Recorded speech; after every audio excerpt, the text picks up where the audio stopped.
Chapter 380. The last time Lin Jin used the nebula barrier was in the royal capital. Although Lin Jin used it occasionally after that, he never used this flag again because he had no use for it. However, Lin Jin wouldn't be stingy when he needed to use it. The mansion was huge, and the eight-headed viper's aura seemed to be coming from another direction. Hence, Lin Jin decided to use the nebula barrier to seal off this area. No matter how capable the viper was, it would have nowhere to run. Lin Jin was using this method to end this once and for all. Once the viper was trapped here, he would slowly deal with it. Under the nebula barrier, the assistant minister's residence was isolated from the outside world. Not only could the people inside not leave, but outsiders couldn't enter either. At the back door of the residence, Yang Qingshi, who was about to take this opportunity to escape, stared dumbfoundedly at the wall of mist before him. Sensing something was wrong, he quickly picked up his pace. Unexpectedly, when he dashed into the mist and came out again, he found himself back at the same spot. He tried again, but the result was the same. In that instant, Yang Qingshi broke out in cold sweat. As knowledgeable as he was, he had never seen something like this before. Initially, he thought he had everything under control, but with the sudden appearance of this mist barrier, Yang Qingshi couldn't keep his cool anymore. He realized that no matter what he did, he couldn't get out. What kind of evil spell is this? I refuse to believe it can stop me. Yang Qingshi's initial plan was to take advantage of the chaos to escape when his master's doppelganger arrived, but he was panicking. After all, he knew very well that his master's doppelganger wouldn't last long. If he missed this golden opportunity, he wouldn't be able to escape anymore. At this, Yang Qingshi forced himself to calm down. Then, using everything he had learned in his life, he began to think of a way to break the barrier before him. He had used spells, artifacts, and even the spell-breaker beast's blood. But still, he couldn't break through the cloud wall. Gradually, Yang Qingshi could no longer keep his cool. By now, Lin Jin had arrived at the garden. This place looked like hell. Countless severed limbs had turned the once tranquil garden into a bloody mess. It was no longer recognizable as it used to be. At that moment, the lieutenant governor was leading a dozen soldiers to fight a monster covered in blood.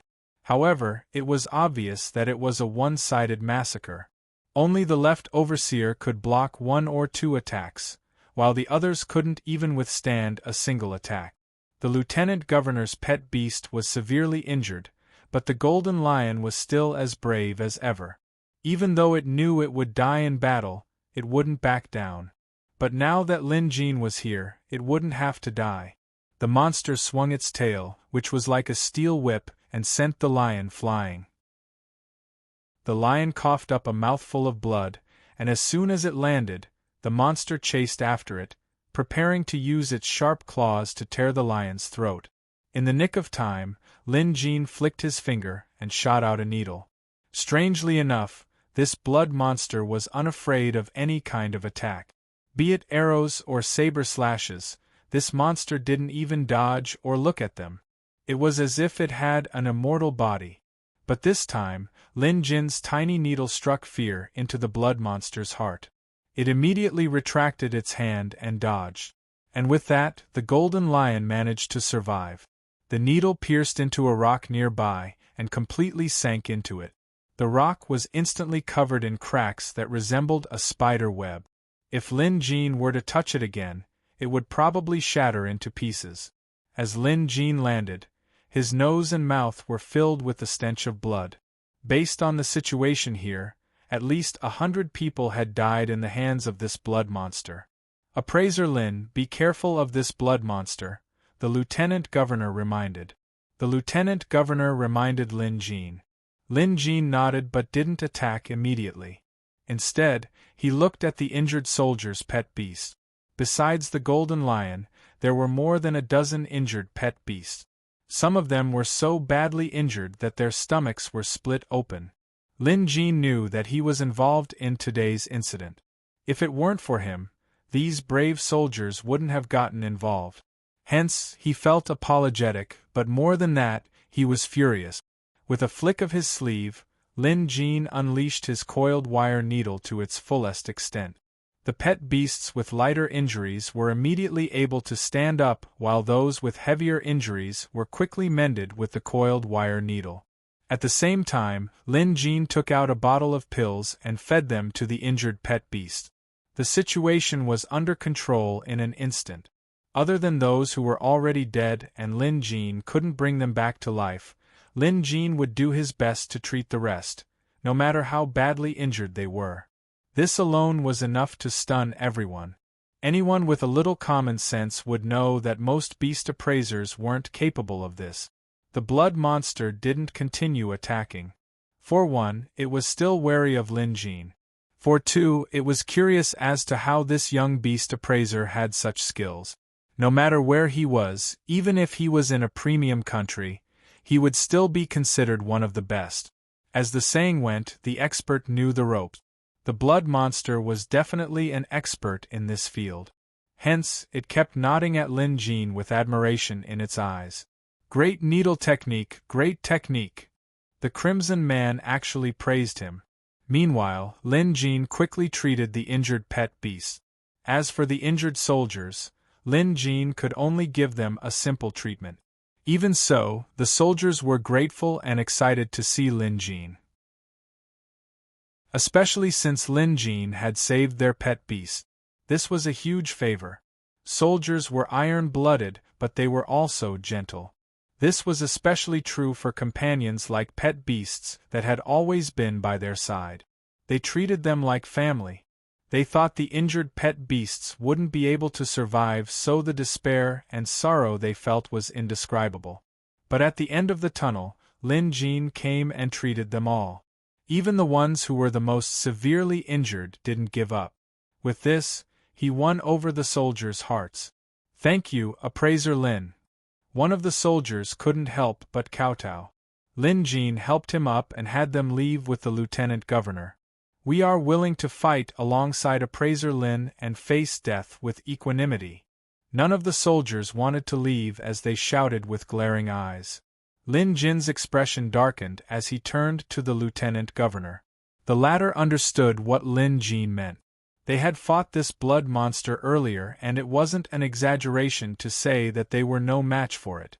Hence, they would only be a burden if they stayed here any longer. The lieutenant governor was a wise man, so he immediately shouted, "Soldiers, listen up. Follow me and leave this place immediately." Now that the lieutenant governor had given the order, the soldiers didn't dare to disobey. Once the soldiers left, Lin Jin could focus on dealing with the blood monster. Come to think of it, Lin Jin had been on high alert since the beginning. He thought the blood monster would take this opportunity to launch a sneak attack, but it didn't. While the monster was sizing Lin Jin up, Lin Jin was doing the same.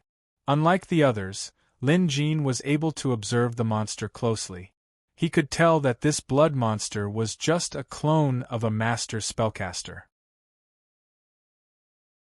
Chapter 381. Although Lin Jin didn't know how to create a clone, that didn't mean he didn't know. Lin Jin glanced at the man's location and the pool of blood beside him. Lin Jin had a rough idea of what was going on. "Where's Yang Qingshi?" Lin Jin suddenly asked. The man laughed. "That disciple of mine should be out of the city by now." There was a hint of smugness in his voice. That might not be the case. Lin Jin closed his eyes to sense his surroundings. Then, he abruptly opened his eyes and invoked a spell. With a flick of his sleeve, clouds formed into a vortex and a person was thrown out of it. It was Yang Qingshi. The man was stunned. He looked up at the sky and only then did he notice the nebula barrier. "I miscalculated. My flesh clone senses are unclear. It actually failed to detect the barrier you laid down. Sigh, I was tricked by a junior like you." The blood-red man's tone was calm, as if he was talking about something trivial. Lin Jin knew this tone meant that the man was confident. And that was the truth. For this man to appear here in the form of a demonic clone, it meant that he was very far away. Yang Qingshi must have summoned him here using some demonic spell. It was only because he was capable that he was able to escape so easily. Yang Qingshi, who had fallen to the ground, hurriedly got up. Looking around, he was shocked. He had tried to rush out several times but failed each time. On his last attempt, he was shrouded in the clouds. Then, he felt the world spinning around him and he found himself here. Other than his master's clone, there was another young man here. This young man had an extraordinary bearing and wore a three-ringed beast-patterned sleeve band. One look and Yang Qingshi knew who he was. Lin Jin. Although he had never met Lin Jin before, he knew all the rank 3 beast appraisers in Jade Dragon Kingdom except for this Lin Jin. The situation was clear. This Lin Jin was the one who set up the barrier to stop him from leaving. And it was because of this D***Ned Lin Jin that Yang Qingshi had no choice but to flee. If Lin Jin hadn't gotten involved, no one would have known about his plan and he would still be one of the most respected rank 3 beast appraisers in headquarters. At the thought of this, Yang Qingshi was enraged. Lin Jin, I have no grudge against you, so why did you force me into this state? Since you won't let me live, I won't let you live either. Today, one of us will die. Yang Qingshi gritted his teeth. It was Lin Jin's first time meeting Yang Qingshi. The other party was immaculately dressed, but it was a pity that he had a golden exterior and was rotten inside. His actions today had crossed Lin Jin's bottom line. Yang Qingshi was no fool. Despite his words, his pet beast had already sacrificed itself to summon his master's flesh and blood. Yang Qingshi knew he couldn't win if he were to fight Lin Jin alone. Disregarding everything else, just the fact that the other party was able to set up a barrier to prevent him from leaving and teleport him here in the blink of an eye was already beyond his understanding. However, he wasn't afraid, because his master's flesh and blood clone was still here. Yang Qingshi knew better than anyone what kind of person his master was, so he was still confident. Without his pet beast, Yang Qingshi was like a toothless tiger, nothing to be afraid of. Right now, Lin Jin's biggest threat was still that blood-colored freak. Nice move. I didn't expect there to be an expert like you in a mere intermediate country to be able to use the nebula barrier so vividly. TSK, impressive. Your name is Lin Jin, isn't it? The blood-colored freak suddenly spoke and took a step forward. Yang Qingshi took a few steps back as well, hiding behind the freak. However, his eyes were filled with venom. Lin Jin could tell, but he didn't stop him. After all, he had the upper hand in this nebula barrier. Although the blood-colored freak was mysterious and unfathomable, Lin Jin had his own trump card. When necessary, he could borrow the museum's aura to strengthen himself. Either way, Lin Jin was determined to get rid of Yang Qingshi today. If he could capture him alive, he would.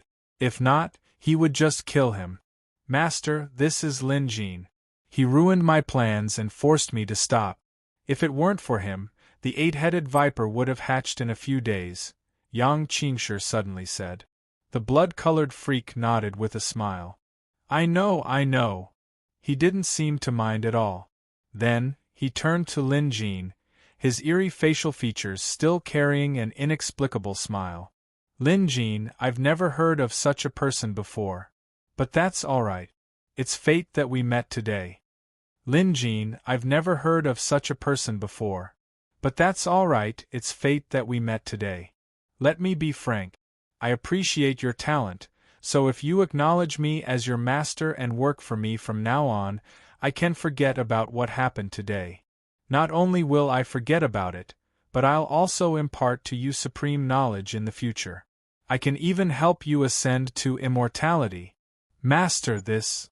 Yang Qingshi was stunned. He never expected his master to say something like this.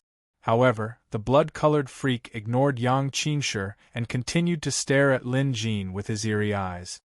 If you don't agree, I will destroy you today. Forget you, I can easily destroy a small intermediate country's royal capital. As it spoke, the blood-colored scales on the blood-colored monster's body became thicker and thicker. The blood energy on its body became thicker and thicker, and the surrounding blood was constantly being sucked into the blood-colored monster's body. Yang Qingshi looked jealous, but he didn't dare to say anything else. He knew very well that he was only one of his master's many disciples. At best, he was just a pawn with some use. Lin Jin wore an odd expression as he stared at the 10-foot-tall freak. He asked, "How should I address you?" The freak chuckled. "You can call me Patriarch Shui Pao, or you can just call me Patriarch Shui." Lin Jin chuckled as well. "You talked big just now, but it's a pity I've never heard of you. If I've never heard of you, then you must be a nameless nobody. How can I trust the words of a nameless nobody? Also, forget a nameless nobody like you. Even if a legendary true immortal were here today, I wouldn't give you any face. Yang Qingshi, come over here." Lin Jin's last few words were laced with coldness. As soon as he spoke, he raised his hand to summon a cloud of mist that swept toward Yang Qingshi, who was hiding behind the freak. Yang Qingshi was startled. Knowing that he was no match for Lin Jin, he didn't even think about retaliating. Instead, he cried out in surprise, "Master!" The freak was enraged. "Ignorant brat, you're shameless!" The roar was so deafening that it made Lin Jin's head spin. However, he recovered in the blink of an eye. After all, he had Xiaohua's yin-yang dharma body. However, this freak was indeed powerful. The freak exuded a beastly aura that was close to rank 5, almost on par with the old dragon at Jade Dragon Temple. However, Lin Jin knew that this freak was stronger than the old dragon. The old dragon was at the end of his lifespan and his spells weren't that powerful. He mostly relied on his physical body to fight, but this freak clearly had more tricks up his sleeve. In the next instant, Lin Jin sensed danger ahead of him. It was the blood-colored freak charging at him, its sharp claws closing in on him. At the critical moment, Lin Jin used his finger as a sword and swept it across, shouting, "Break!" It was the divine sword intent Lin Jin learned from the unending nature landscape. Blood splattered everywhere. Lin Jin's cheek was scratched by the freak's claws, while one of the freak's arms fell to the ground with a loud thud. It was actually severed. But the strange thing was, there was no sword energy. At least to Yang Qingshi, Lin Jin looked like he was fooling around. With a simple sweep of his fingers, one of his master's avatar's arms was severed just like that. Chapter 382. Seeing this, Yang Qingshi's face paled in fright. He knew better than anyone else how powerful his master, Patriarch Shui Pao, was. Even if it was just a clone of Patriarch Shui Pao, it was comparable to a fifth-order beast. Moreover, it was a fifth-order beast that knew spells and was almost immortal. Once upon a time, Patriarch Shui had relied on his clone to paralyze an intermediate country. That level of prowess wasn't something a human could achieve, which was why Yang Qingshi was so loyal to Patriarch Shui. In his eyes, his master, the blood ancestor, was invincible. But today, someone had severed one of Patriarch Shui's clone's arms. This was the same as pulling off the pants of a devout believer. Shock, and disbelief. "That's impossible." Yang Qingshi's voice trembled. However, the two combatants were too busy fighting to care about him. While it seemed like Lin Jin had severed his opponent's arm, in reality, Lin Jin was the one who was in the most danger. If he had made a mistake, he would have been the one to die. Lin Jin was in grave danger and Patriarch Shui Pao was once again shocked by Lin Jin's skills. There's only sword intent but no sword energy. But sword intent can only harm the psyche. How could it really sever an arm? Patriarch Shui Pao mumbled to himself. He was confident and arrogant, believing himself to be knowledgeable and powerful. But now, he discovered a truth, albeit reluctantly. There was something else he didn't know. At the very least, he couldn't figure out how Lin Jin managed to sever his arm with sword intent. However, Patriarch Shui Pao was an expert after all. It only took him a moment to figure it out. I was almost fooled by you. The sword intent is in the light while the cloud blade is in the dark. Young one, your trick isn't too shabby. But it's a pity that this clone of mine is immortal. Forget severed arms, even if you cut off my head, my clone wouldn't die. Upon hearing this, Lin Jin was inwardly shocked, thinking that this man was indeed impressive. He had spent so much time and effort to master this technique, but his opponent managed to see through it so quickly. With this, today's battle was bound to be dangerous. Without another word, Lin Jin launched an attack. He flicked dozens of silver needles at Patriarch Xue Pao from different directions. Patriarch Xue Pao had no intention of dodging. With his immortal body, he was unafraid of any attack. But silver needles were different. Most of the time, Lin Jin's needles weren't used to kill enemies. Instead, they were used for scouting. As long as there was a beast's aura, it could be detected. Moreover, besides human blood, Blood Ancestor's clone also used a lot of beast blood. Hence, the moment the needle was inserted, Lin Jin knew the clone's condition. Blood Refined Beast, Lower Grade 5, Chaos Element. Objects condensed from magical power are like walking corpses, fearless of pain, impervious to water and fire, and indestructible as long as magical power is not exhausted. Their bodies are indestructible. There are 3 ways to advance, which are, there are 5 ways to break it, which are. Lin Jin calmed down when he saw the information displayed in the museum. In a battle between 2 sides, the biggest taboo was to fight randomly without knowing anything. That would be missing the point. At the very least, it was necessary to know oneself and the enemy. Knowing oneself and knowing one's enemy also had different levels. Some relied on experience and common sense, while others relied on intelligence and probing. On the other hand, Lin Jin had the Museum of Deadly Beasts, so he was able to get to know his enemies in one go. After probing with his silver needles, Lin Jin found out the weakness of this blood-refined beast. Not only that, there was more than one weakness. Speaking of which, other than the old dragon, this was Lin Jin's second-rank 5 pet beast. Hence, even if he knew its weakness, he still had to be careful. Young one, don't try to be mysterious, Patriarch Xue Pao said. He was responding to the needles that pierced his body. Having said that, his feet began sucking in the blood around him, and his severed arm grew back. It was indeed an immortal body. Die! Patriarch Xue Pao pounced at Lin Jin. As he swung his claws, he followed up with another attack. Regardless of whether Lin Jin dodged, blocked, or fought back, the blood-refined beast's steel whip-like tail would come swinging at him. This tail was as tough as steel and extremely fast. If Lin Jin was hit, he would surely die. Previously, many soldiers and their ferocious beasts had died under this whip. Against a rank 5 blood-refined beast, even if it was a low-grade one, Lin Jin would still be at a disadvantage if he fought with his own body. The creature was immortal while Lin Jin was made of flesh and blood. Be it the claws or the tail, if he were to take a hit, Lin Jin would have to report to the King of Hell. Hence, merging with his beast was no longer a good idea. Almost at the same time, Xiaohua flew out from Lin Jin's arm and enlarged into his giant wolf form, ready to fight the blood-refined beast. Lin Jin quickly took a few steps back to avoid getting caught up in the battle. While he did so, he cast 3 spells on Xiaohua: Bloodlust, Berserk, and Fire Spirit Possession.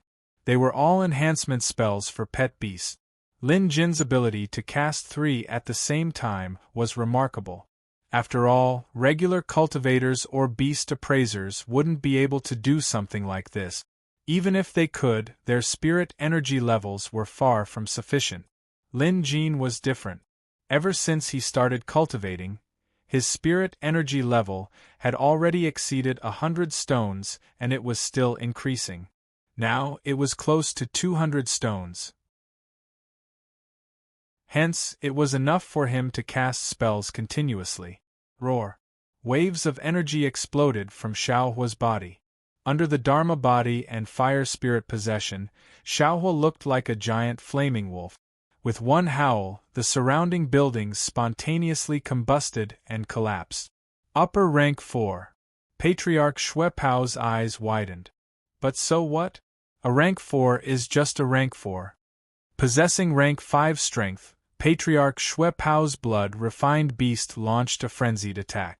In an instant, the two beasts clashed and the garden was reduced to rubble. One had an undying body, while the other had a yin-yang dharma body. As they fought, flames flew in all directions, and flesh and blood flew everywhere. There was not a single intact house in the assistant minister's residence. If not for the nebula barrier technique's confinement boundary, the damage would have been even greater. Lin Jin took out an intermediate spirit stone and used a spell to absorb the spirit energy. Since this was a battle of life and death, Lin Jin had to use whatever he needed. He couldn't afford to be stingy. Casting the nebula barrier and the sword intent cloud blade had consumed a lot of spirit energy. Then, he cast the enhancement spell on Xiaohua, which almost depleted all of Lin Jin's spirit energy. He had to replenish it now or else victory would be impossible. Among all the enemies Lin Jin had encountered, Patriarch Xuepao was definitely the best, so he couldn't afford to be careless. Moreover, Lin Jin had no choice but to release Xiaohua earlier. After all, with Xiaohua's Beastmaster scroll around, Lin Jin's strength would increase as well. Now that Xiaohua was out of his body, Lin Jin would be in danger if he was ambushed. Instead of Patriarch Xuepao, Lin Jin had to be wary of Yang Qingshi. The creature had been lurking in the dark, probably planning to launch a sneak attack during the chaos. Lin Jin was truly afraid of this. Later on, he would cast a spell to try and break the blood-refined beast's mana. Otherwise, even if he were to cut this beast into pieces and burn it into energy, it would still be able to regenerate itself. Chapter 383. Lin Jin looked over and happened to meet Yang Qingshi's eyes. The latter's eyes were filled with resentment and hatred. He seemed to be holding something in his palm. Although Lin Jin didn't know what it was, he was sure it was something bad. Lin Jin flicked out a needle, planning to restrain Yang Qingshi first. But to his surprise, the kid was cunning. Noticing that something was amiss, he immediately rolled away, narrowly avoiding the needle. Roar! At the same time, Xiaohua let out a roar. Lin Jin immediately turned around to see a python's tongue coming for him. It was Patriarch Xuepao's blood-refined beast that had flicked its tongue out, planning to kill Lin Jin in one fell swoop. Speaking of which, Patriarch Xuepao was a sinister man. He had been hiding this move all this while, only waiting for the right moment to ambush Lin Jin while he was busy dealing with Yang Qingshi. With his life hanging by a thread, Lin Jin understood that he had nowhere to run. Whatever spells he had up his sleeves wouldn't be able to stop this bloody tongue that was as sharp as a sword. Moreover, he couldn't stop it either. Door open! At this critical moment, Lin Jin opened the visitation hall's door. As soon as the door opened, Lin Jin's aura skyrocketed. Then, he raised a finger and unleashed a series of slashes. This time, the accompanying cloud sword will transformed into a blade. Wherever the sword will reached, the bloody tongue, which was at least a dozen meters long, was completely shattered.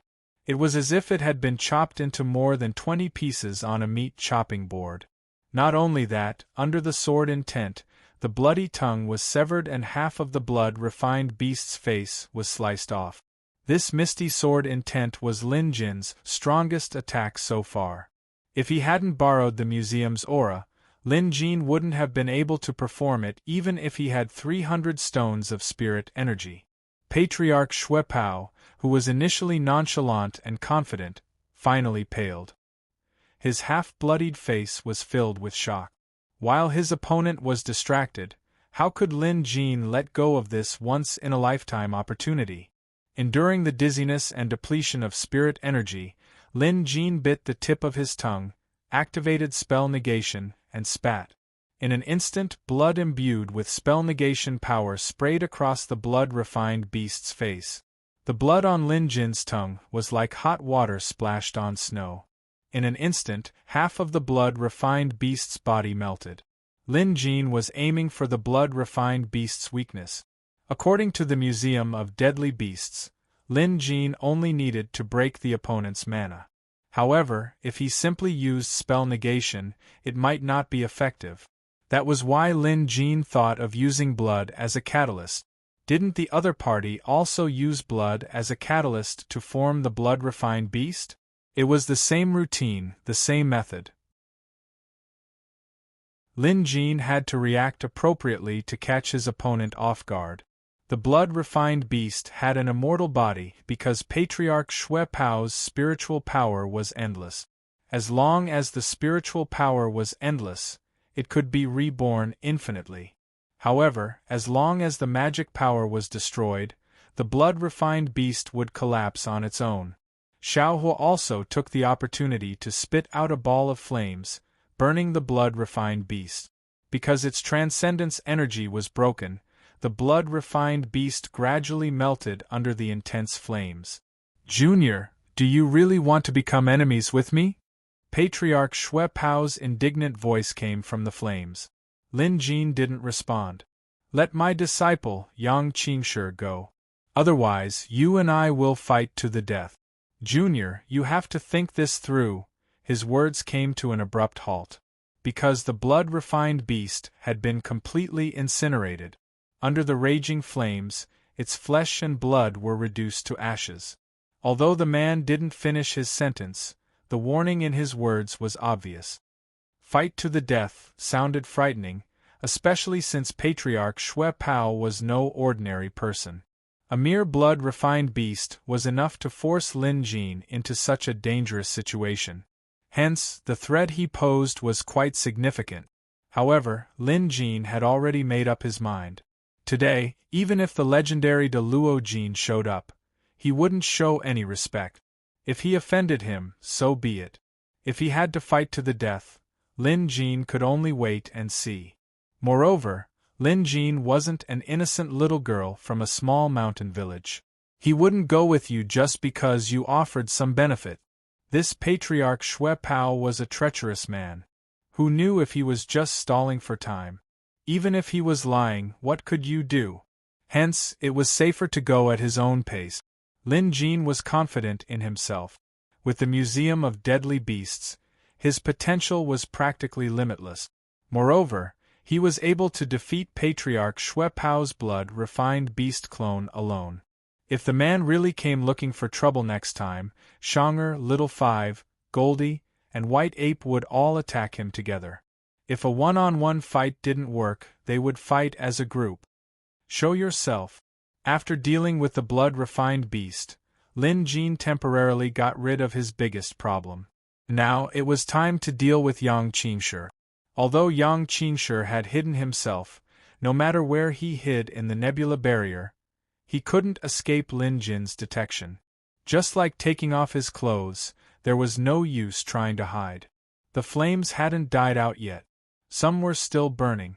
Although Lin Jin's spirit energy was depleted and he was exhausted, Xiaohua's combat strength was still there. Even without Xiaohua, Lin Jin wasn't afraid of facing Yang Qingshi. Lin Jin shouted but no one answered. "You know you can't hide but you still refuse to show yourself. Isn't that stupid?" Lin Jin cursed. He abruptly turned to the side and was about to make a move when Yang Qingshi, who knew he couldn't escape, finally stepped forward. However, he was no longer as arrogant as he was before. His eyes were filled with fear. Come to think of it, Yang Qingshi was in his 50s and was a well-respected man at headquarters. But right now, his clothes were tattered and his hair was disheveled. He was in a sorry state and no longer had the demeanor he used to have. "Lin Jin, I have no grudge against you. Why are you targeting me like this? Even after you found out about the Du family, I had no intention of harming you. I only wanted to leave on my own, so why won't you let me go?" Yang Qingshi was baffled. It was true that he had no intention of dealing with Lin Jin at first. After learning that he might have been exposed, he planned to escape. As long as Lin Jin turned a blind eye to his actions, Yang Qingshi would have long been free and unfettered. Lin Jin couldn't be bothered to answer. Yang Qingshi used sorcery to harm the innocent. Once he encountered it, he would intervene. It was that simple. Seeing Lin Jin's gaze, Yang Qingshi trembled in fear. Although he was indignant and resentful, he now understood one thing. He was no match for Lin Jin. Even his master's clone, which he sacrificed his pet beast to summon, was destroyed by Lin Jin. Hence, if he wanted to live, he could only beg. "Appraiser Lin, please let me go." Right now, Yang Qingshi was like a dog begging for mercy. He took out something from his robe. It was wrapped in animal skin, and when he opened it, he saw something that looked like an egg. It looked like an egg that was not fully formed yet. Lin Jin could smell an indescribable stench from this unformed egg. An 8-headed viper. Sure enough, Yang Qingshi's next words were, "If you let me go, this 8-headed viper will be yours. This creature will be rank 4 when it's born and its potential is limitless." Lin Jin took a closer look. The 8-headed viper inside the membrane had already taken shape. Even though it wasn't fully grown, it was already exuding the intimidating aura of a rank 4 beast. Chapter 384. Born as a rank 4 beast appraiser, there was a high chance that it would advance to rank 5 in the future. It was no wonder Yang Qingshi was so obsessed with it that he was willing to commit such evil deeds. If Lin Jin was a regular beast appraiser, he might have been tempted too. But not now. With a flick of his finger, the needle shot into the 8-headed viper's body like a bolt of lightning. Then, the needle crushed the viper's heart veins, eliminating this evil creature. Lin Jin was decisive and didn't waste any time. Unable to react in time, Yang Qingshi only snapped out of his daze when the 8-headed viper in his hand turned into a rotten egg with dark liquid oozing out. Do you know what you've done?" Yang Qingshi was completely deranged this time. Glaring at Lin Jin, he cursed. He had planned this for a long time just for this 8-headed viper. Yet, Lin Jin killed it without hesitation. It was as if his blood and sweat had been shattered. One could only imagine the despair he felt. Lin Jin couldn't be bothered to waste his breath on the man. He pierced the needle into Yang Qingshi's acupoints and immobilized him. Only then did Lin Jin dispel the nebula barrier. A small flag flew out of thin air and landed in Lin Jin's hand. He put it away and the mist barrier around him disappeared without a trace. Looking around, the assistant minister's residence had been reduced to rubble. Not a single building was left intact. Yet, the neighboring building was still intact. It was a miracle. Soldiers had gathered outside, numbering in the thousands. The lieutenant governor was here as well. He was currently bandaging his wounds while waiting outside with his men. What was different was that there was a carriage beside the left governor. The roof of the carriage was gilded with gold, and the windows were hung with curtains. No one knew who was inside, but they were definitely not of low status. The carriage was surrounded by black armored guards, and their aura was stronger than the surrounding city guards. On the other hand, the group of appraisers from the Beast Appraisal Association headquarters stood slightly further away. Lin Jin dispelled the nebula barrier and was startled by the sight. However, Lin Jin was someone who had seen much of the world. He saluted the only person he knew, the lieutenant governor. "Thank you for mobilizing so many people, warlord. An evil traitor has appeared in the Beast Appraisal Association. It's all thanks to your assistance that the evil traitor managed to escape." Lin Jin's gratitude was sincere. The government had indeed helped him a lot this time, especially the soldiers led by the lieutenant governor. More than 100 of them had died here. Lin Jin wasn't just grateful, he felt guilty. Those were human lives. More than 100 people had died here just like that. If he had come earlier, perhaps so many people would not have died. However, it was all thanks to the governor of the left that Yang Qingshi would have escaped by now. Hence, not only did Lin Jin thank the lieutenant governor, but he also bowed to the city guards. Flattered, the lieutenant governor quickly returned the gesture.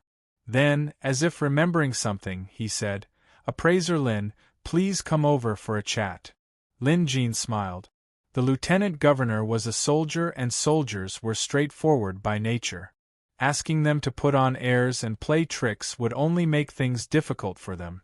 Lin Jin had already noticed the carriage next to the lieutenant governor, and even guessed who was inside. Forget it. I still have to meet them. With that thought in mind, Lin Jin walked over. The guards opened up a path and blocked the entire carriage. These guards held military flags in their hands, so that outsiders wouldn't be able to see what was happening inside. The lieutenant governor stood respectfully beside the carriage. Then, someone parted the curtains and alighted. This person was Jade Dragon Kingdom's emperor, He Qian. He was also He Qing and He Yu's father. Lin Jin had a good relationship with his daughter, but he didn't have a good impression of the emperor. In fact, he didn't even have a good impression of him. Back then, the emperor was willing to sacrifice his daughter's life to help that old dragon prolong his life. Lin Jin didn't like this. However, the emperor had his own difficulties too. In the end, he even borrowed Curator's hand to eliminate the old dragon. Now, he was a formidable character. This was Lin Jin's first time meeting the emperor. The lieutenant governor quickly said, "Appraiser Lin, why aren't you greeting His Majesty?" This was a reminder. Lin Jin immediately came to a realization and bowed. "Greetings, Your Majesty." He Qian greeted respectfully. "Lord Protector Lin, you may rise." He Qian went over to help Lin Jin up with a friendly expression. Lin Jin had a rank 4 pet beast and was now officially a guardian. Everyone in the Guardian was a guardian of the nation, so it was only right for him to address Lin Jin as Lord Protector Lin. This Lord Protector Lin obviously sounded more superior than Appraiser Lin. Moreover, this title came from Emperor He Qian, which meant that things were different. At the very least, the lieutenant governor was astounded.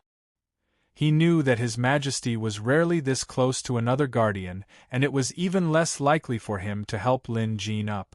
The lieutenant governor didn't understand the reason behind this, but great eunuch Yao Xing, who had always been by the emperor's side, knew exactly why His Majesty was behaving this way. Lin Jin alone wasn't enough. Now that Curator was here, it would be enough. Currently, Jade Dragon Kingdom was facing both internal and external threat. The sudden death of the Jade Dragon deity had caused a chain reaction.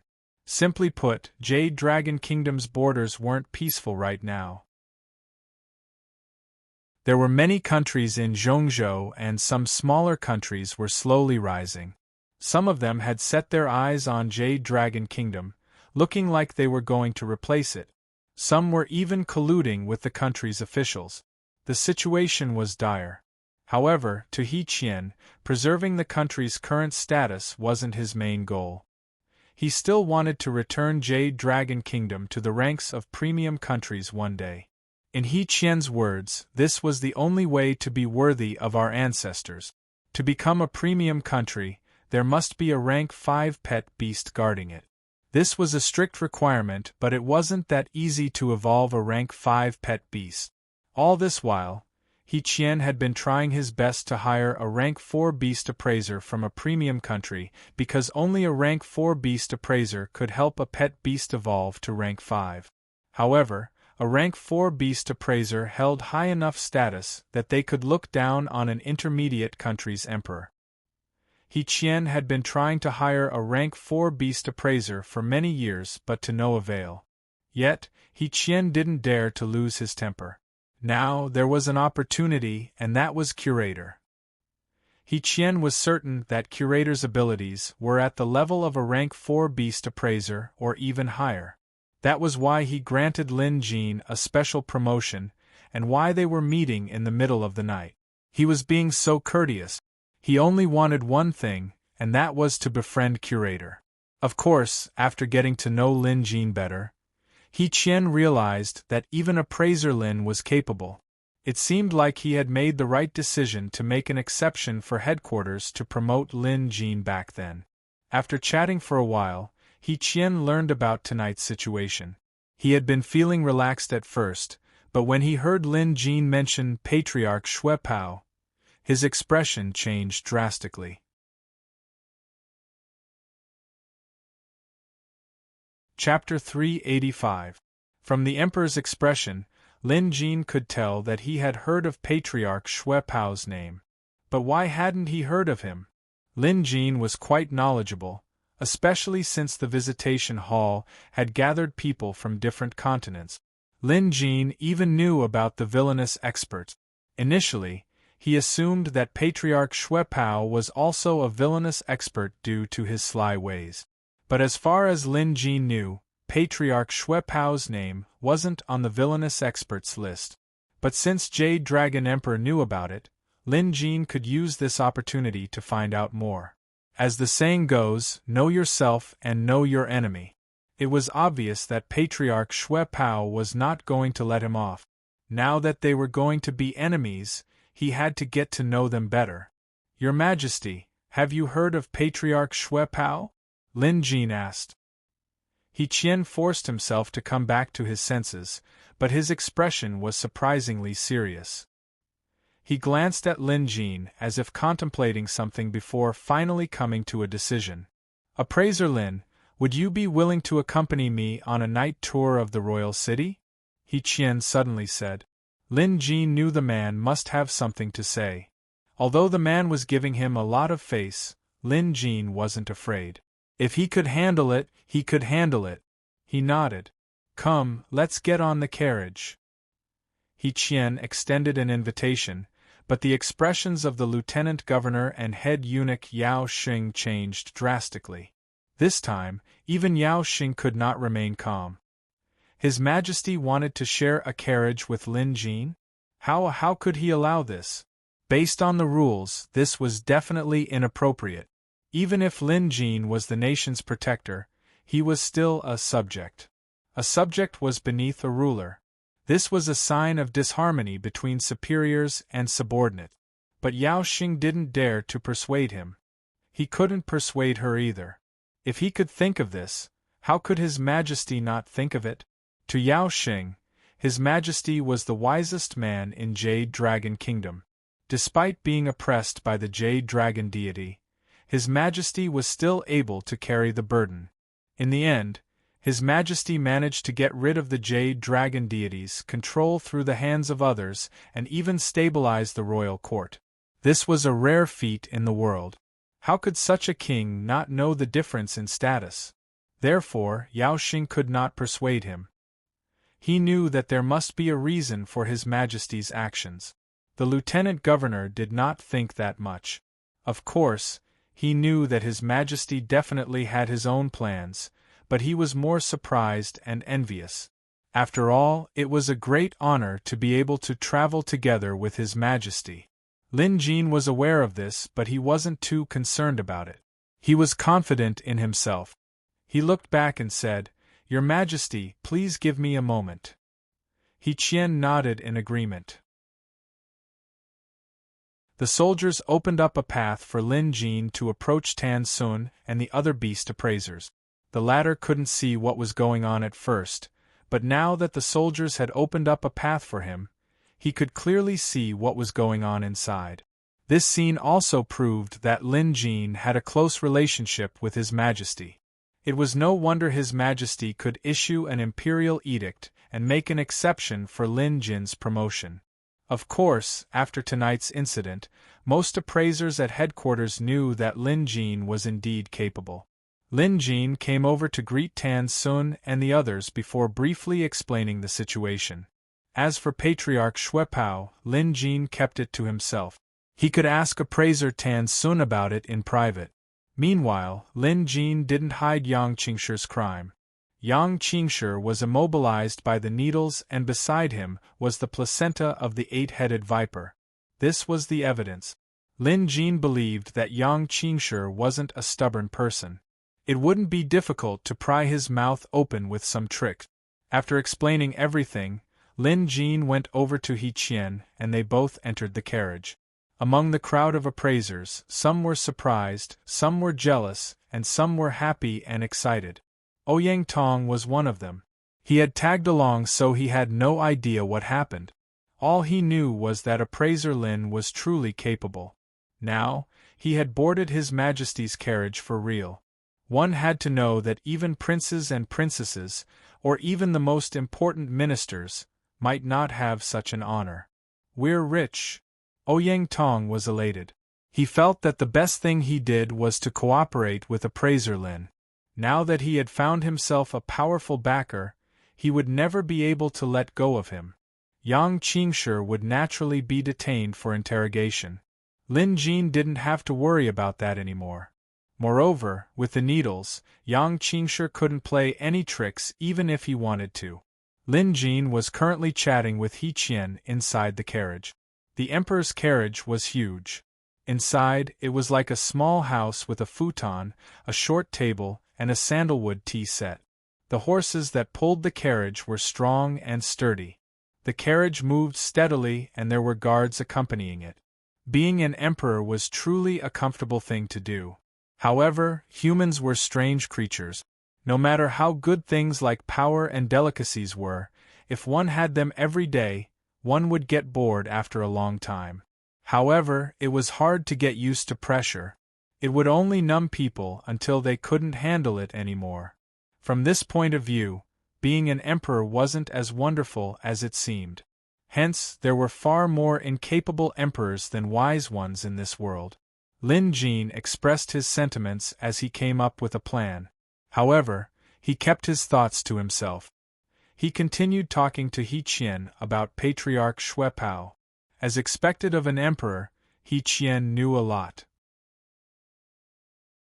From him, Lin Jin learned more about Patriarch Xuepao. In fact, there were other legends as well. 1,000 years ago, the path of immortality fell. After that, demons and monsters wreaked havoc for 100 years. Only then did an almighty warrior overcome all obstacles and created a blood pact. Borrowing the power of beasts, he pacified the world. Appraiser Lin, you should know about the 3 sovereigns dividing the 5 continents, right? He Qian didn't put on the airs of an emperor. In fact, Lin Jin could sense a rare sense of relaxation from him. Lin Jin nodded. 1,000 years ago, the 3 sovereigns divided the 5 continents equally and built their own kingdoms. Later generations called that period the 3 sovereigns era. Even now, temples of the 3 sovereigns could be seen everywhere. Lin Jin knew about this. In the beginning, the 3 premium countries ruled over the 5 continents. But after some changes, the 3 premium countries were no longer as powerful as before. The vassals all broke away from each other, forming the intermediate and lower countries. Of course, Lin Jin knew about history. Of course, the emergence of many premium countries and the classification of countries based on their pet beasts was something that happened much later. However, Lin Jin didn't understand what this had to do with Patriarch Xuepao. What He Qian said next made Lin Jin's eyelids twitch. The chaos of the 5 continents actually had another name, the chaos of the 5 patriarchs. Once He Qian was done, Lin Jin immediately understood why the man was talking about the chaos of the 5 patriarchs. Could this have something to do with Patriarch Xuepao? However, this was something that happened at least 800 years ago. Lin Jin simply didn't believe it. But now that He Qian mentioned it, it was obvious that the two were related. This piqued Lin Jin's curiosity. His originally lazy sitting posture also moved forward, anticipating He Qian to continue. He Qian smiled. I know you must have questions, appraiser Lin, but I believe that no matter how secretive this matter is, your master must know about it. He might even know more details than I do.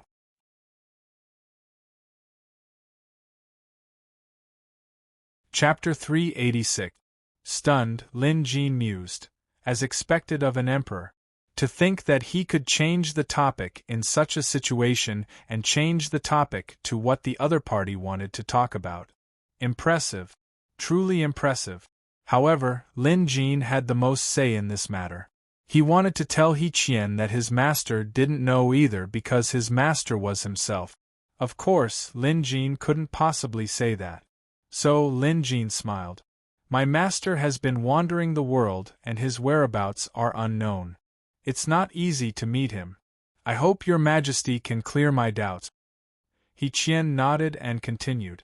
The so-called 5 ancestors are actually the strongest fiendish demons in the various provinces. There is no way to find out how they were born. All we know is that the 5 ancestors have extremely high cultivation. Originally, the Golden Age created by the 3 sovereigns was also caused by these 5 fiendish demons. Many feudal vassals, who were already ambitious to begin with, began to divide their territories and establish themselves as kings. That is how the 5 provinces became the power of the 100 kingdoms. Lin Jin was confused. He Qian could tell what was on his mind, so he said, Appraiser Lin, are you wondering why this isn't recorded in the history books? That wasn't strange at all. After all, the 100 countries of today were all created during that change hundreds of years ago. If not for that, the world would still be divided into 3. Wouldn't the 100 countries be able to succeed all thanks to the 5 patriarchs? Naturally, the countries of later generations hid this part of their history. Lin Jin could understand this reason. What happened next was the key. The 5 patriarchs' upheaval didn't last long, only a few years. But for some reason, the 5 demon patriarchs vanished without a trace. Without a leader, the other demons naturally couldn't do much. Some people say that the 3 sovereigns joined forces to deal a heavy blow to the 5 demon patriarchs. This theory is the most reliable. After all, the 3 sovereigns passed away one after another. Given how powerful they were, their sudden deaths must have been caused by a battle with the 5 demon patriarchs. But as for what happened, no one knows. Not even the history books recorded it. At this point, He Qian wore a curious expression. Fortunately, he didn't linger for too long before continuing. Among the 5 demon patriarchs, one of them is called Patriarch Xuepao, so it was true. At this, Lin Jin's heart thumped wildly. It would be a lie to say that he was not nervous. After all, according to He Qian, the chaos of the 5 ancestors happened 800 years ago. 800 years was no joke. As far as Lin Jin knew, other than ancient immortals, no human or demon could survive for so long. But now, the truth was right in front of them. The blood-refined beast called itself Patriarch Xuepao, and from a certain point of view, he was indeed powerful. A clone had the strength of a rank 5 beast. If his real body came, how would they deal with him? Lin Jin immediately felt pressured. A sense of danger washed over him like a tidal wave. Even though Lin Xian had expected the other party to be very powerful, he didn't expect it to be this powerful. At Lin Jin's silence, He Qian didn't continue. He had said everything he needed to. Lin Jin was afraid, but He Qian was even more afraid. This incident happened in Jade Dragon City, so no matter how he looked at it, the Jade Dragon Kingdom was involved. However, as the emperor of a country, He Qian had the mental fortitude to remain calm. He Qian leaned forward and said, If what Appraiser Lin said is true, then the enemy we're facing today is too powerful. Even if the entire Jade Dragon Kingdom mobilizes its forces, we might not be able to deal with them. He Qian was right. If the Patriarch Xuepao that Lin Jin encountered was one of the 5 patriarchs who wreaked havoc on the world 800 years ago, things would get serious. At Lin Jin's nod, He Qian said, If that's the case, I hope Appraiser Lin can think of a way to invite your master over so we can discuss a strategy to deal with the enemy. Only then did Lin Jin realize that He Qian was fishing. But then again, as the Emperor of Jade Dragon Kingdom, He Qian was indeed a responsible man. Despite knowing how powerful Patriarch Xuepao was, who was comparable to an ancient immortal, He Qian didn't kneel and beg for mercy. He truly had a backbone. However, the matter of inviting his own master would be difficult to handle. Lin Jin could guess He Qian's intention. He must be hoping for Curator's help. Admittedly, Curator had shocked the Emperor so much that the Emperor thought he could rely on Curator to deal with an expert who might be one of the 5 patriarchs. The problem was, Lin Jin knew better than anyone else what Curator was capable of. How could he not know this was his own role? Hence, Lin Jin was at a loss for words. Noticing Lin Jin's hesitation, He Qian continued, "Appraiser Lin, this isn't a child's play. Back then, the 5 patriarchs slaughtered countless lives. If they were to make a comeback this time, even if it's just one of them, neither you nor I can stop them." Having said that, He Qian put on a serious expression and saluted Lin Jin. "As the Emperor of Jade Dragon Kingdom, the fate of the kingdom rests on my shoulders. Appraiser Lin, you're also a citizen of Jade Dragon Kingdom, so you shouldn't stay out of this. Just treat this as me begging you on behalf of the millions of people in Jade Dragon Kingdom." Seeing this, Lin Jin knew he couldn't turn him down anymore. Perhaps the older, the wiser. Although he knew He Qian was trying to set him up, the man was sincere and Lin Jin had no choice but to fall for it. It wasn't difficult for He Qian to meet Curator since Lin Jin could arrange it in minutes. The problem was how to deal with Patriarch Xuepao. He Qian wanted to meet Curator because he wanted to borrow his strength. Now, Lin Jin had to think of a way to deal with him. At this, Lin Jin nodded.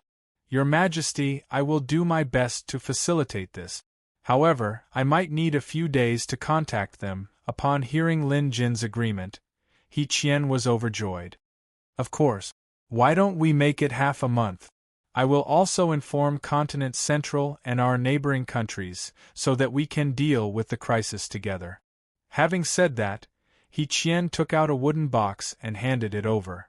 "Appraiser Lin, Curator has helped me eliminate a huge threat and I will remember that. This is a small token of my appreciation. Please pass it to Curator on my behalf." Lin Jin was about to say that there was no need to go through so much trouble, but when He Qian opened the box, he saw several glistening superior-grade spirit stones that contained spirit energy. Lin Jin swallowed his words. It was superior-grade spirit stones, and there were several of them. This was something that could only be found by chance. Lin Jin accepted it. At this, He Qian was even happier and invited Lin Jin to have some tea. By the time the carriage arrived at the palace gates, it was already dawn. He Qian invited Lin Jin into the palace as a guest, but Lin Jin declined. He Qian didn't force the issue. "Tomorrow is the Jade Dragon Festival. I heard that Appraiser Lin will be hosting a blessing ceremony at headquarters, so I'll have to go and watch the fun." After getting off the carriage, He Qian said. Of course, Lin Jin couldn't stop him from coming, so he chuckled before bidding him farewell. Back at headquarters, Tan Sun and the others had been up all night. Yang Qingshi had confessed, which meant that Tan Sun's accusations against him were all true.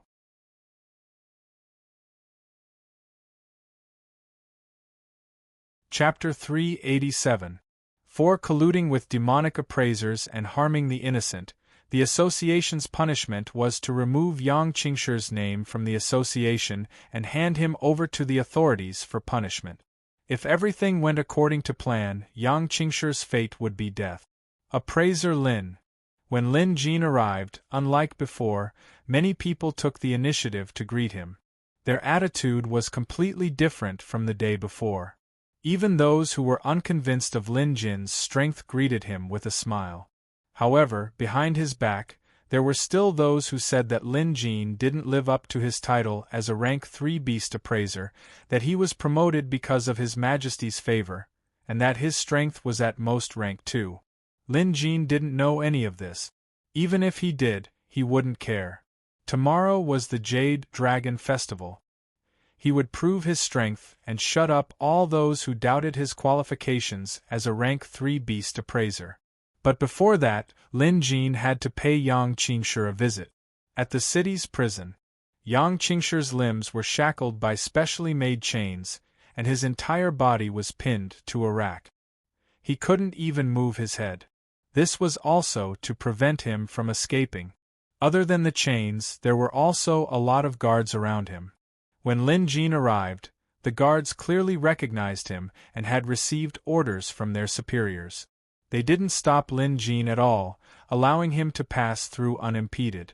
When he saw Yang Qingshi again, Lin Jin was startled. His appearance was pitiful, and he must have been tortured. His head was hanging low and Lin Jin couldn't tell if he was dead or alive. Of course, Lin Jin knew that he wasn't dead. After all, he still had his needles.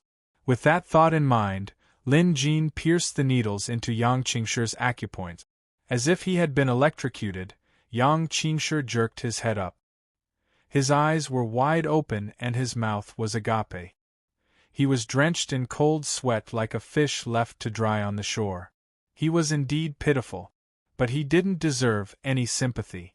Lin Jin was here to confirm if Yang Qingshi's master was one of the 5 demonic patriarchs. Upon seeing Lin Jin, Yang Qingshi gritted his teeth. He hated Lin Jin the most right now.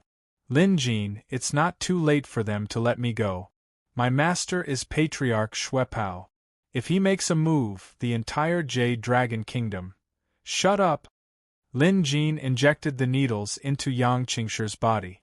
Yang Qingshi was in so much pain that he peed his pants. 4 hours. Inside the cell, Lin Jin interrogated Yang Qingshi for 4 hours, draining him of everything he knew, including what he had confessed and what he hadn't. Lin Jin only stopped when Yang Qingshi had nothing else useful to say. Ignoring Yang Qingshi, who looked like a dead dog, Lin Jin walked out of the cell.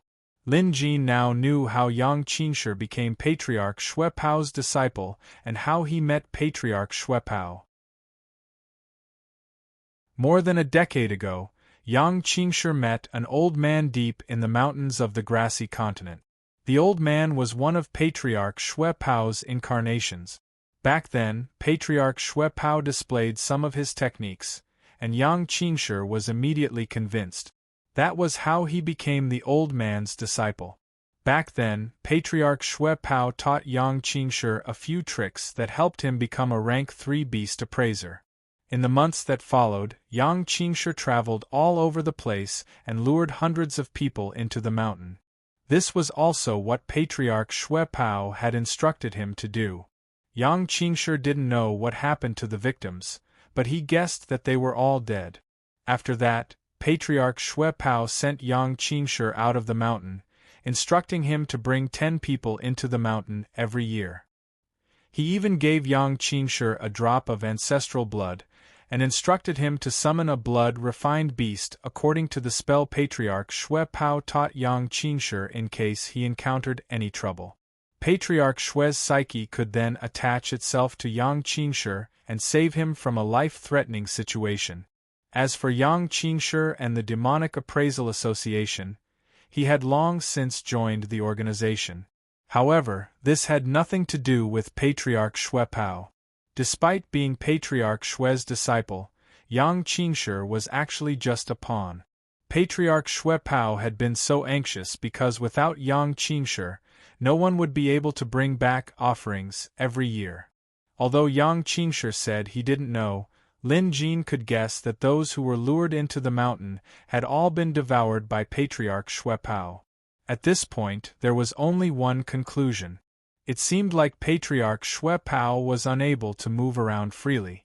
Or to put it more bluntly, he was probably sealed in a place where no one could go. Unable to leave, he could only rely on the people Yang Qingshi brought with him to prolong his life. Although Lin Jin couldn't be sure, the possibility was high. This was great news for Lin Jin and the Jade Dragon Kingdom. Lin Jin was truly afraid that Patriarch Xue Pao would come for him. Now that he knew the man was trapped somewhere, he felt like he had just survived a disaster.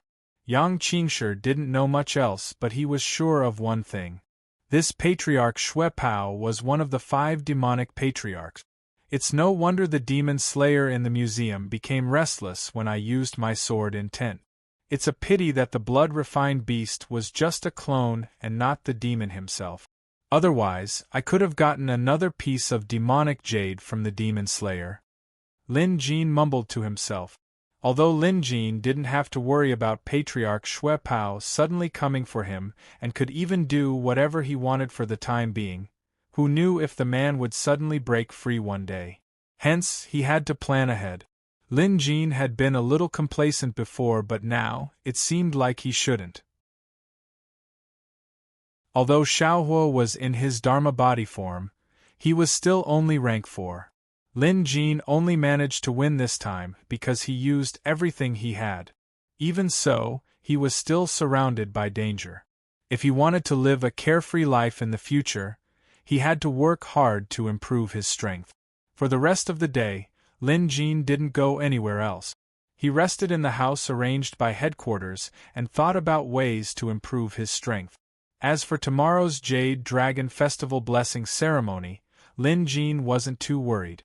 However, in the afternoon, Tan Sun came looking for Lin Jin with a ceremonial officer to remind him of the details. This went on until late at night. Lin Jin didn't expect this Jade Dragon Festival blessing ceremony to be so troublesome. Just the process alone took a long time, and as the host, Lin Jin had to participate in the entire process. Other than that, there was also the formal attire he would be wearing tomorrow. It had to be tailored according to Lin Jin's physique, along with various accessories. He also had to memorize the lecture note. Lin Jin felt that it was 10 times more complicated and difficult than studying Beast Appraising Book. Initially, Lin Jin thought that he would only need to show off his skills and pray for the pet beast he picked to evolve. To other beast appraisers, what Lin Jin thought was the easiest was actually the hardest. In the past, there had been instances of hosts failing during the Jade Dragon Festival. Late into the night, Lin Jin was exhausted. When he was finally done, he finally fell asleep. But before the sun even rose, he was woken up by someone who told him to start preparing. Even though the sun had yet to rise, headquarters was already bustling with activity. After all, the annual Jade Dragon Festival was an extremely important event for headquarters. Chapter 388. The Jade Dragon Festival was a traditional festival of the Jade Dragon Kingdom. It began on the first day of the 3rd month at the beginning of spring and lasted for 7 days. It had been more than 300 years since the establishment of the Jade Dragon Kingdom. The Jade Dragon Festival was actually a ceremony to thank the Jade Dragon deity and pray for the dragon deity to surrender. It was for this reason that Lin Jin, who was dressed in formal attire and looked completely different from his usual self, found it strange and absurd. He had personally killed the Jade Dragon deity a few days ago. Who would have thought that he would be hosting a blessing ceremony for the Jade Dragon deity now? This was simply Lin Jin was at a loss for words. He didn't know how to describe his current mood. He felt like laughing. Very few people knew about the Jade Dragon deity. Emperor He Qian knew that this matter couldn't be leaked and couldn't be leaked. Hence, the Jade Dragon deity, totem that the people worshipped, was no longer the same Jade Dragon deity that Lin Jin had killed. As a totem and a religion, the Jade Dragon deity was perfect and sacred. But to be honest, the Jade Dragon deity that Lin Jin had met wasn't sacred at all. Instead, greedy, cruel, and selfish were the best words to describe it. However, the ignorant people still worshipped the Jade Dragon deity as the Jade Dragon Kingdom's guardian deity. This worship had been rooted in their hearts for centuries. On the surface, the Jade Dragon deity seemed powerful, but in fact, it was merely a tool of the He family. A dragon made of tools. As it had been going on for more than 300 years, the blessing ceremony was complicated. Instead of being held at headquarters, it was held on a wide street outside that led all the way to the Jade Dragon Temple. The place was already packed with people. It was said that many people had arrived before dawn, hoping that they could go to the Jade Dragon Temple to offer incense. The people were superstitious about this. In fact, forget the fact that the old dragon was already dead. Even if he was still alive, he wouldn't give the people any blessings. "Appraiser Lin, you may begin." An appraiser beside him reminded him. Lin Jin nodded and began the boring and complicated ceremony. In previous years, the Jade Dragon Festival's blessing ceremony had always been hosted by an appraiser from headquarters. However, most of the time it was a rotation of familiar faces. But this year, many people realized that the host this time was a new face. Not only did he have a new face, but he also looked very young. Some were curious while others were suspicious. The identity of the young appraiser became a hot topic of discussion, especially when they saw the three-ringed beast emblem sleeve band he was wearing. Many of the more knowledgeable ones were confused. In the Jade Dragon Kingdom, a rank 3 beast appraiser was a rarity that could be counted on one hand. Many people could even recite the names of every rank 3 beast appraiser in the kingdom as if they were their family jewels. However, many people did not know who this young man was. By the time the ceremony was halfway through, many people learned that the host of this year's blessing ceremony was a man named Lin Jin. He hailed from Maple City and was the youngest rank 3 beast appraiser in the Jade Dragon Kingdom. Even if he's a rank 3 beast appraiser, isn't he a little too young? The Jade Dragon Festival is such a solemn occasion. Can this young lad handle it? Someone asked. And there were quite a few people who thought so. Along the way, tens of thousands of citizens formed a stream of people, following the blessing procession to Jade Dragon Temple. As the most important festival of the year in the entire Jade Dragon country, many high-ranking officials of the imperial court were naturally present. Not only were the high-ranking officials here, but many members of the royal He family were here as well. At the Jade Dragon's celestial temple, the officials were dressed neatly and stood solemnly. Further inside were the members of the He clan. As the emperor, He Qian had to be present as well. Behind him were the princes and grandsons. A few princesses were present as well. This year, the 6th and 7th princesses were here as well. He Qing had been cooped up in the palace for too long. She was a playful girl who enjoyed lively events, so now that she had the chance, she wanted to join in the fun. On the contrary, He Yu liked to be quiet. She usually did not attend such boring celebrations, but this time, she had come. She had even taken the initiative to beg He Qian to come. The main reason was that He Yu had whispered something to her. "I heard that the host of the Jade Dragon Festival's blessing ceremony is Appraiser Lin." With that, He Yu arrived. From the very beginning, she had been peeking outside as if waiting for someone. Beside her, He Qing giggled and whispered, "It's not time yet. Sister Yu, this isn't like you. Are you that eager to meet Appraiser Lin?"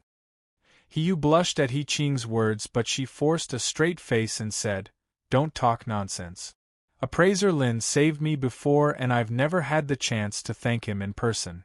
This time, I just wanted to thank him in person." I understand.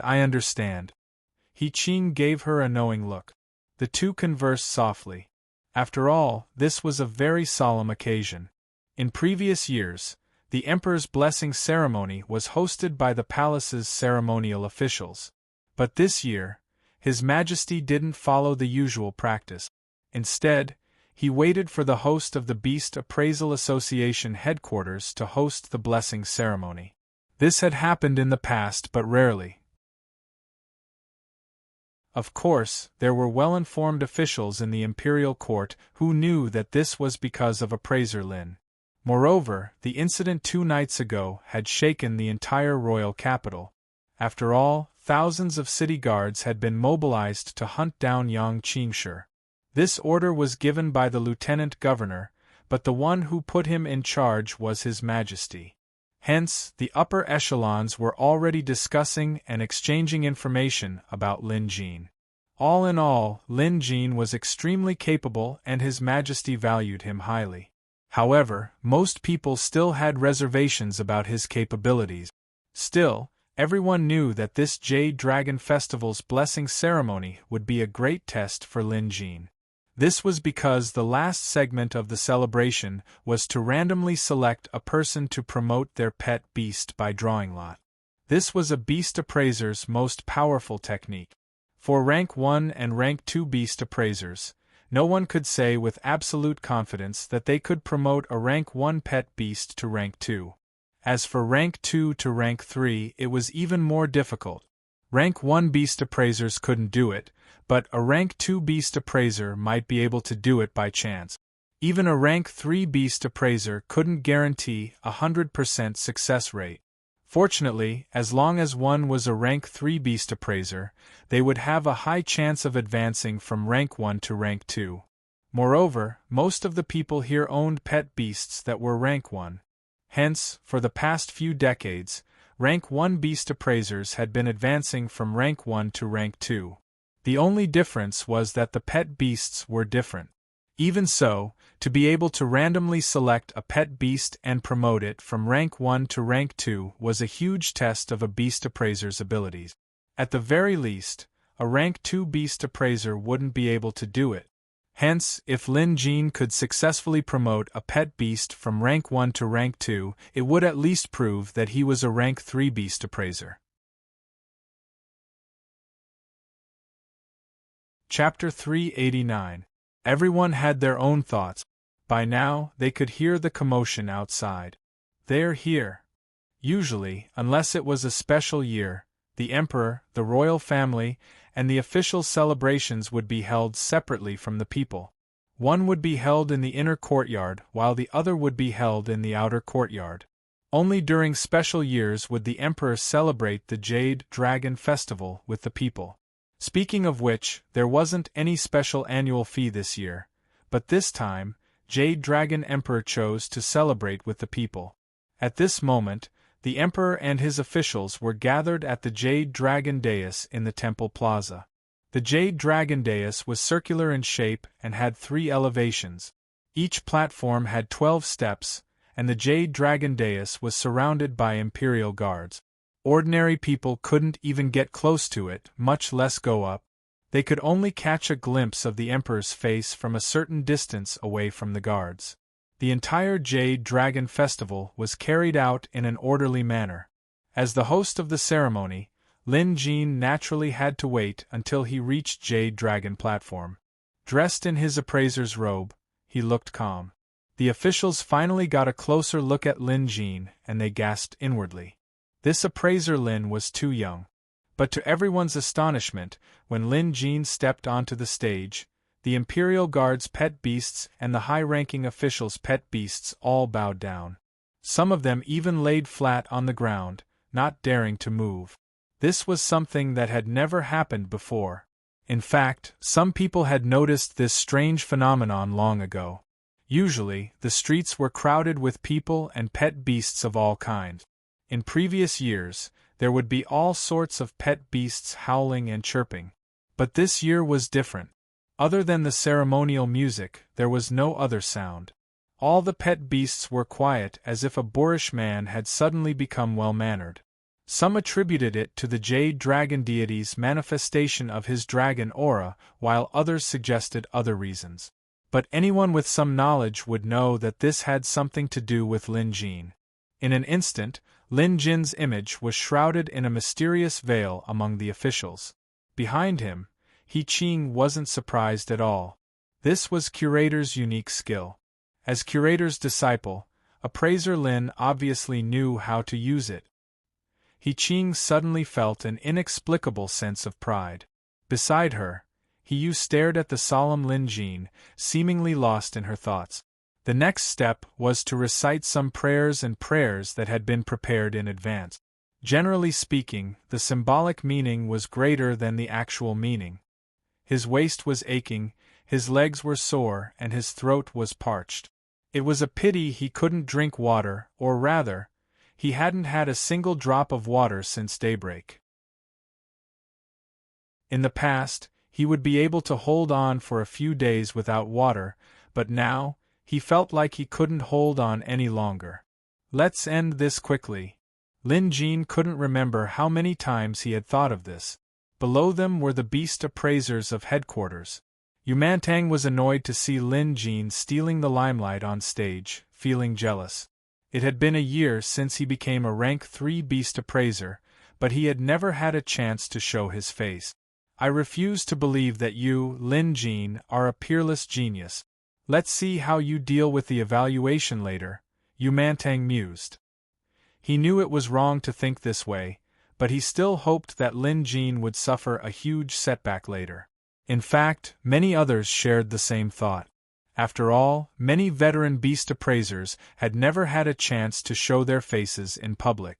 It would be a lie to say they weren't jealous. In particular, many beast appraisers had been stuck at rank 2 for decades, failing multiple times in their attempts to break through to rank 3. Yet, Lin Jin, who seemed so young and inexperienced, managed to surpass them. Even after the incident with Yang Qingshi, they were still indignant. Hence, many of them were praying that Lin Jin would pick a rank 2 or even a rank 3 pet beast. If that happened, he would definitely embarrass himself in front of everyone. Of course, there weren't many rank 3 pet beasts, so the chances of him picking one were slim. However, a rank 2 was still a possibility. Finally, the tedious and boring ceremony came to an end. Lin Jin let out a sigh of relief. He would never do something like this again. Next up is the fortune drawing segment. Lin Yao had practiced this before. For this segment, a reputable person would have to go to the lot pot and draw 3 bamboo sticks. Based on the sticks, the person would be assigned a position. The ground of the Jade Dragon Temple was made of hexagonal stone slabs. These stone slabs were meticulously arranged. There were 81 bamboo sticks in the pot, and after 3 draws, the person would be able to determine the position of a stone slab based on the stick. Then, the pet beast of the person on the slab would be blessed once. In fact, the host would have to resort to some tricks to evolve. This segment was also the most popular one among the people. It was a little like a lucky draw, and once a person was chosen, it would be the top prize that could change their fate. Wouldn't a pet beast's evolution change their fate? In the past, either Lin Jin, the host of the ceremony, or the temple attendant would do the drawing. However, if His Majesty was here, the Emperor would definitely be the one to do it. It was the same this time. Tan Sun and the others had already informed Lin Jin of this rule, so Lin Jin had Jade Dragon Kingdom's Emperor personally draw the lots. He Qian was dressed to the nines today. It was a grand occasion. He walked over slowly and according to etiquette, he bowed to the heavens and the Jade Dragon deity. Then, he said a few words that Lin Jin couldn't remember. It was nothing more than Heaven bless Jade Dragon, the Dragon deity bless Jade Dragon Kingdom. Jade Dragon Kingdom will have good weather, and the people will live in peace, and so on. After a long speech, He Qian picked up the pot and shook it. Clack! When the first stick fell, someone immediately picked it up respectfully and handed it to He Qian with both hands. He Qian glanced at it and chuckled. The Earth Origin stick. Not bad. It was indeed not bad. The temple attendant raised the stick and showed it to everyone. Then, He Qian shook it for the second time. This time, he saw the bend stick. Although it was rare, it had appeared in previous years. However, it was rare for it to appear after the Earth Origin stick. In fact, with these 2 sticks, they could roughly determine the location. When the temple attendant showed them the second stick, the hundreds of people in the southeast corner were extremely excited. Because the 2 sticks were located right where they were. In other words, no matter what the third stick was, it would definitely be in this area. It wouldn't be out of range. The people in the other areas were obviously dejected. However, everyone knew that only one person would be chosen in the end. Of course, based on the number of floorboards, it wasn't exactly the same person. Because among the many floorboards, there was one that was more special. It was the only sleeping dragon stone in the Jade Dragon Temple. There were many legends surrounding this sleeping dragon stone, but the biggest difference was that it was larger than the other stone slabs. Hence, more people could stand on it. At least 5 to 6 people and their pet beasts could stand on it. However, this sleeping dragon stone was unique in the entire Jade Dragon Temple. Among the thousands of floorboards, the chances of picking this one was extremely slim. It wouldn't be an exaggeration to say that it was 1 in 10,000. Hence, in the past few centuries, no unlucky soul had ever picked this one. Even now, with the sleeping dragon stone in this area, the chances of picking it were only 1 in 100. Chapter 390. The people on the sleeping dragon stone couldn't do anything about it. When they arrived, they were arranged by the temple. Some of them were crestfallen. After all, this sleeping dragon stone hadn't been chosen in centuries. However, there were also smart people who said, "There are many other stones that haven't been chosen just like the sleeping dragon stone. It's just that this stone is big and famous. That's why people get the illusion that the sleeping dragon stone won't be chosen. In fact, they're all the same." "Look, His Majesty is going to draw the third lot," someone shouted excitedly. The hundreds of people who had been assigned to a designated area were all nervous. They obviously hoped that they would be chosen. After all, a pet beast's evolution was a rare opportunity that couldn't be found anywhere else. However, some people were also aware that if the pet beast they drew was of a high rank, it would be much more difficult to promote it. In the past, there were very few cases where the beast appraiser failed to promote a pet beast because it was too difficult for the appraiser to do so. However, such situations rarely happened. Furthermore, the appraisers appointed by headquarters had always been experienced rank 3 beast appraisers, so it was rare for the beast appraiser to fail on the spot. Under everyone's watchful eyes, Emperor He smiled and shook out the third lot. The temple attendant picked it up and smiled. "Your Majesty's third lot is the honest lot." Halfway through his sentence, the temple attendant seemed to have thought of something and his expression changed. He Qian, on the other hand, didn't think too much about it. To him, this was just a formality to draw a few lots. "Temple attendant, tell us which stone was chosen in the end," He Qian asked with a smile. He Qian asked with a smile. Only then did he notice the temple attendant's slightly panicked expression. "What's wrong?" He Qian asked. "Did I get a bad lot?" The temple attendant quickly shook his head to deny it. At the same time, he stole a glance at Lin Jin, looking like he was about to cry. As the temple attendant, he could decipher the lots in the shortest time possible. These 3 lots seemed to have a good meaning, but the location they represented seemed to be the largest, sleeping dragon stone. This temple attendant had been through dozens of Jade Dragon Festival celebrations, but this was his first time deciphering this lot. Fortunately, he was quick-witted and hurriedly said, "The 3 lots Your Majesty has asked for are all good lots and are auspicious signs. However, please wait for a moment and let us confirm the positions of these 3 lots."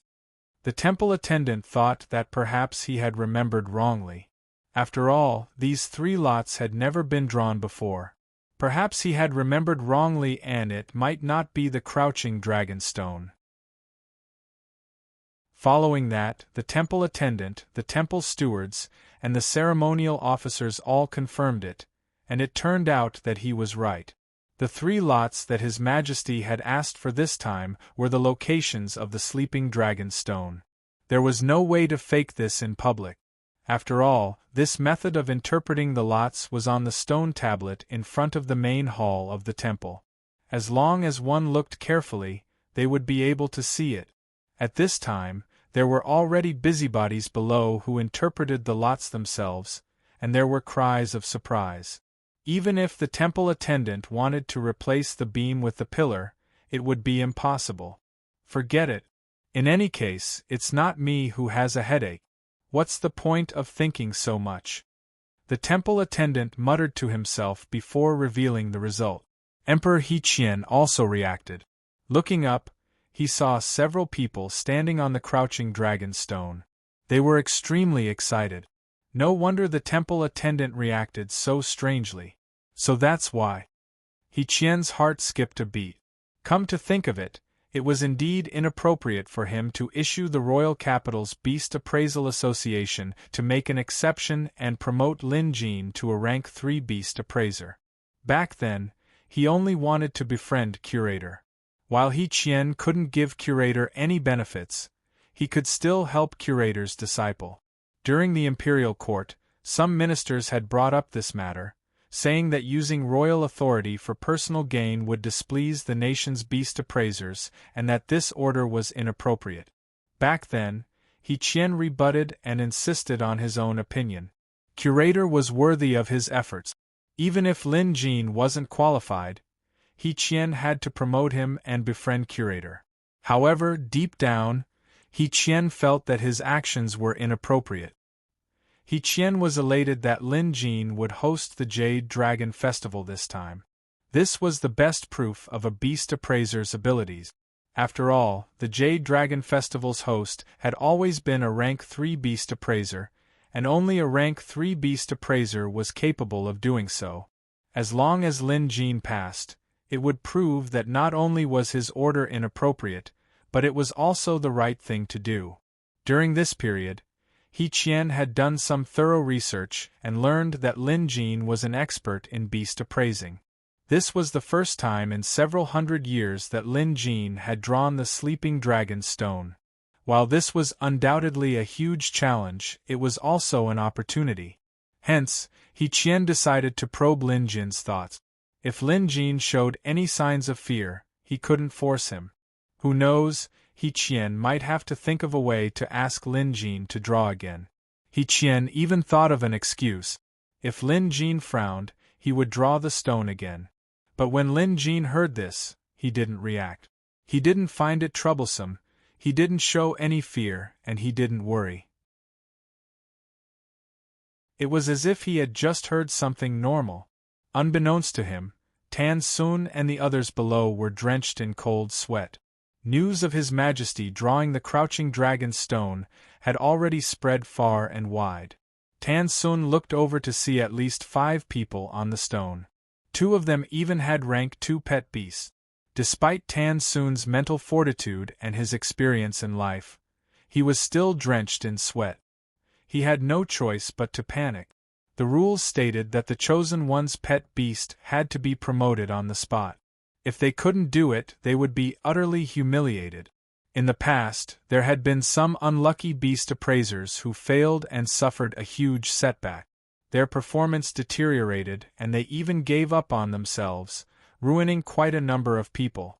However, in those rare occasions, he only drew an ordinary floor.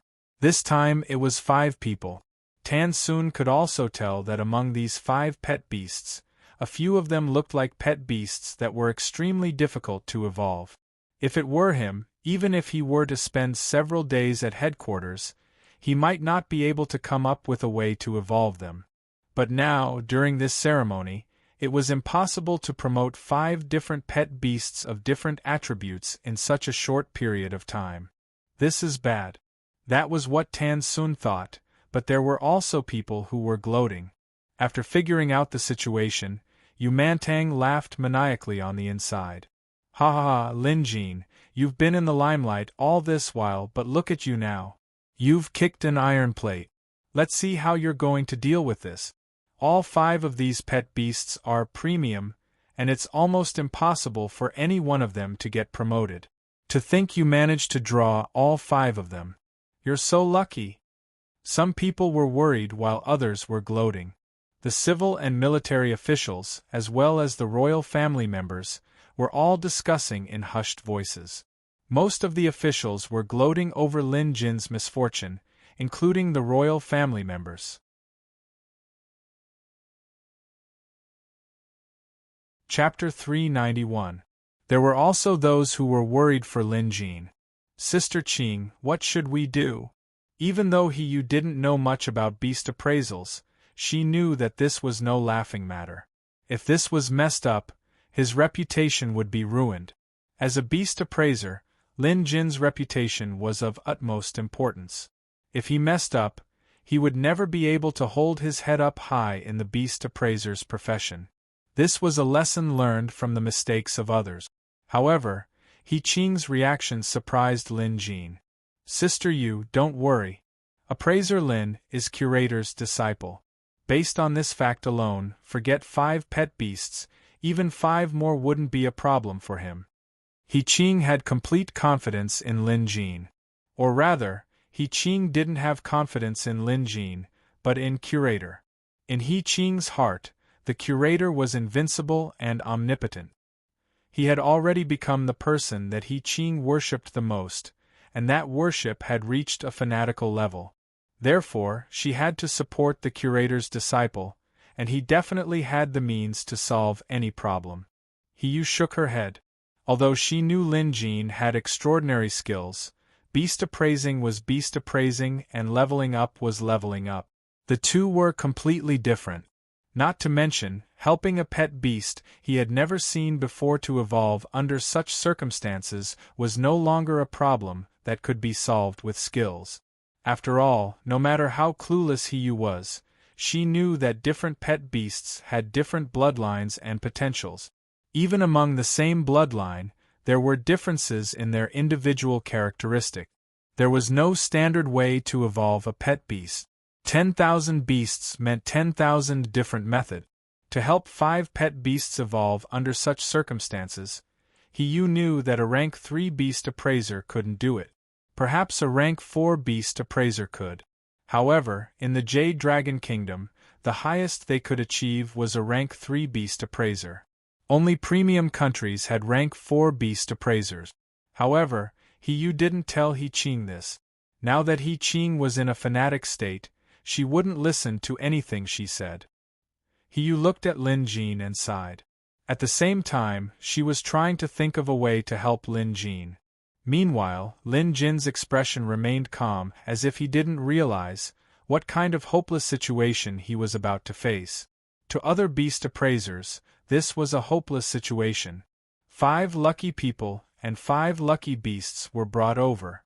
Among these 5 people, there were commoners at the bottom of society, and there were also people dressed in embroidered robes. They seemed to have some status, at the very least they were from wealthy families. When the 5 of them came up, they bowed and saluted. All of them were extremely excited. Some of them were even at a loss of what to do, not knowing where to put their hands. The 5 pet beasts stayed by their master's side. Only then did Lin Jin glance over. 4 dogs and a horned turtle. Most families had pet beasts that were dogs. Of course, canine beasts were also a subspecies of wolf beast. There were many types of canine beasts with different body shapes, appearances, and even habit. These 4 hound beasts were all different from each other.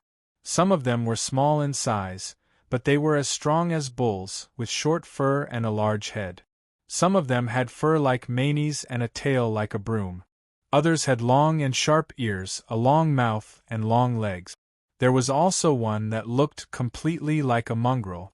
Standing on the stage, it was actually shivering, and its eyes were filled with grievance. That horned tortoise was indeed something. Horned turtles came in different sizes, and this one wasn't small at all. It was half the height of a human and had a thick shell.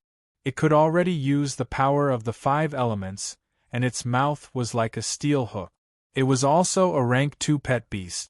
Seeing how calm Lin Jin was, Emperor He Qian knew that Lin Jin must be confident, so he didn't say anything else.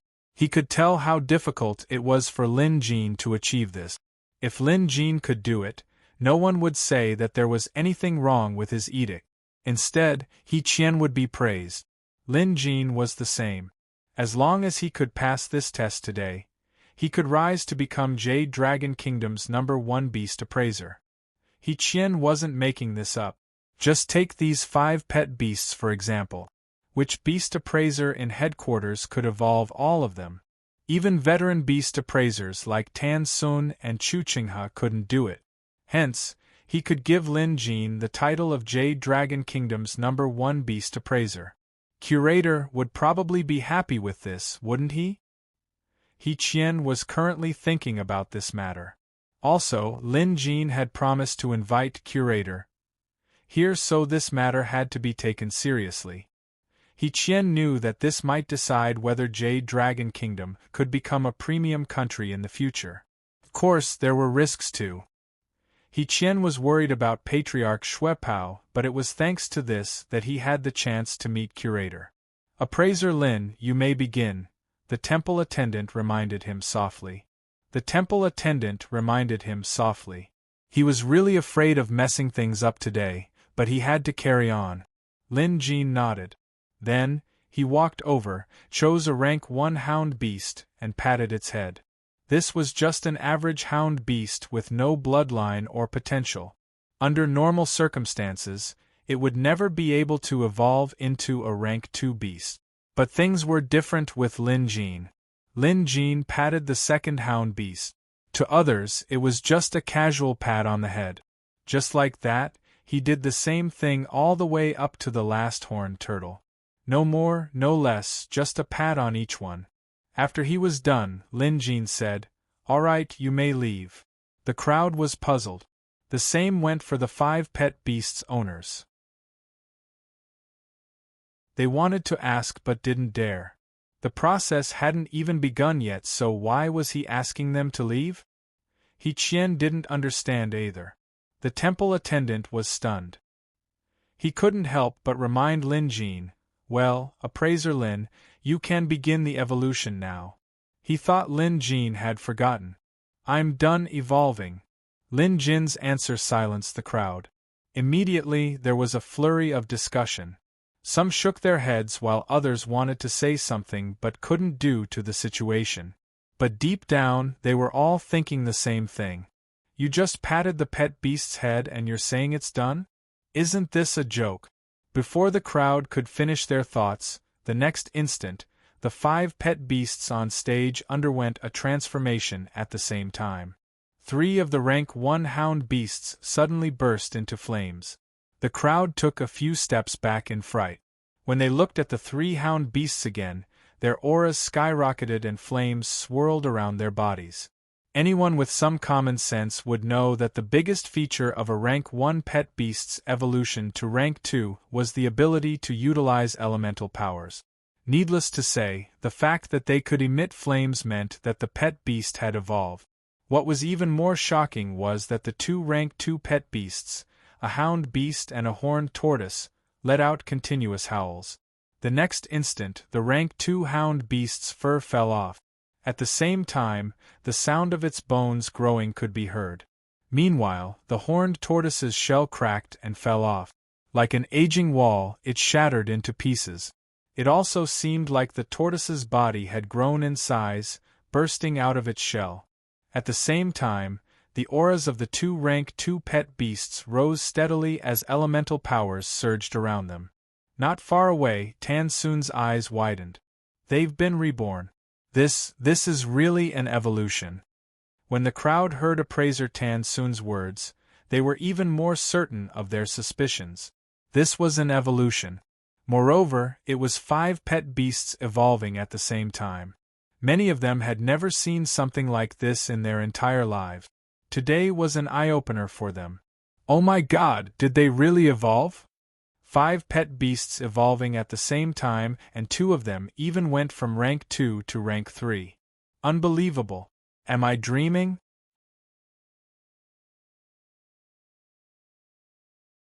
Chapter 392.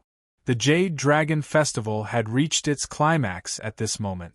The entire Jade Dragon Temple was in an uproar and the common people were in an uproar. At this time, no one cared about anything else as exclamations of surprise and amazement filled the air. Amateurs were here to watch the show while experts knew the rope.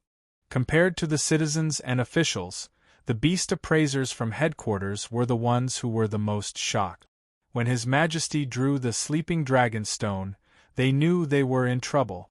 Especially when they saw the 5 beasts on stage, they secretly appraised them using their beast appraisal skills. It wasn't an exaggeration to say that all 5 beasts were of the highest quality grade. The 2 rank 2 beast appraisers had average potential. Of course, if it were a rank 2 or 3 beast appraiser from headquarters, they might be able to come up with an evolution method in a few days. With the help of medicinal pills, they had a high chance of succeeding. However, it was impossible for them to appraise the beasts on the spot and evolve them on the spot. Brother Tan, Lin Jin's skills are incredible. I've appraised that horned tortoise before. Although I came up with an evolution method, the required medicinal pills were exorbitant and I only had a 30% chance of success, Chu Qinghe said with a solemn expression. Chu Qinghe and Tan Sun were on the same level at headquarters. They were both rank 3 beast appraisers with a wealth of experience and knowledge. In addition, Chu Qinghe was an arrogant man. For someone like him to say something like this meant that Chu Qinghe had acknowledged Lin Jin's identity as a rank 3 beast appraiser. Tan Sun smiled bitterly. Brother Chu, Lin Jin isn't just amazing. You were only paying attention to the 2 rank 2 pet beasts, but didn't you notice the 3 rank 1 hound beasts? Chu Qinghe was stunned. He hadn't noticed this earlier. After all, no matter how he looked at it, it was more difficult to evolve a rank 2 pet beast into a rank 3 beast than a rank 1 hound beast. However, Tan Sun would have a reason to mention this. Hence, when Chu Qinghe took a closer look, he immediately understood. How could this be? Chu Qinghe was flabbergasted. Even when he saw Lin Jin promote 2 rank 2 pet beasts to rank 3, he didn't look this shocked. Many other beast appraisers looked over as well. The rank 2 beast appraisers could tell what was going on, but the rank 1 beast appraisers were clueless. At this moment, Tan Sun said, Brother Chu, you've noticed it too, right? Chu Qinghe nodded. The shock on his face had yet to fade. Tan Sun knew that the other party had figured it out, so he didn't say anything else. As for those who could figure it out, they didn't dare say anything else when they saw the 2 big bosses of the headquarters keeping quiet. In this way, it could be said that those who did not see through it were suffocating. They didn't dare to ask, and their hearts were filled with anxiety. As a rank 3 beast appraiser, Yu Mantang could tell that Lin Jin's true feat today wasn't to elevate the 2 rank 2 pet beasts to rank 3 but to elevate the 3 rank 1 hounds to rank 2. Truth be told, Yu Mantang had been reluctant to admit defeat earlier. But now, no matter how reluctant he was, he knew that Lin Jin's skills far surpassed his own. He couldn't even tell how Lin Jin completed the pet beast's evolution. All he saw was Lin Jin patting the beasts one by one. If even the top beast appraisers at headquarters could not see through it, how could anyone else? To Emperor He Qian, the process was not important. What was important was the result. He was very satisfied with this result. Very satisfied. Lin Jin's skill as a beast appraiser was incredible, and that was enough. With this, his insistence on issuing the decree was a brilliant move, a testament to his keen foresight. With this, who would dare to say that the emperor had made a foolish move behind his back? More importantly, this indirectly raised He Qian's evaluation of curator to a whole new level. Lin Jin was only curator's disciple, but he was already capable of such a feat it was as easy as flipping his palm.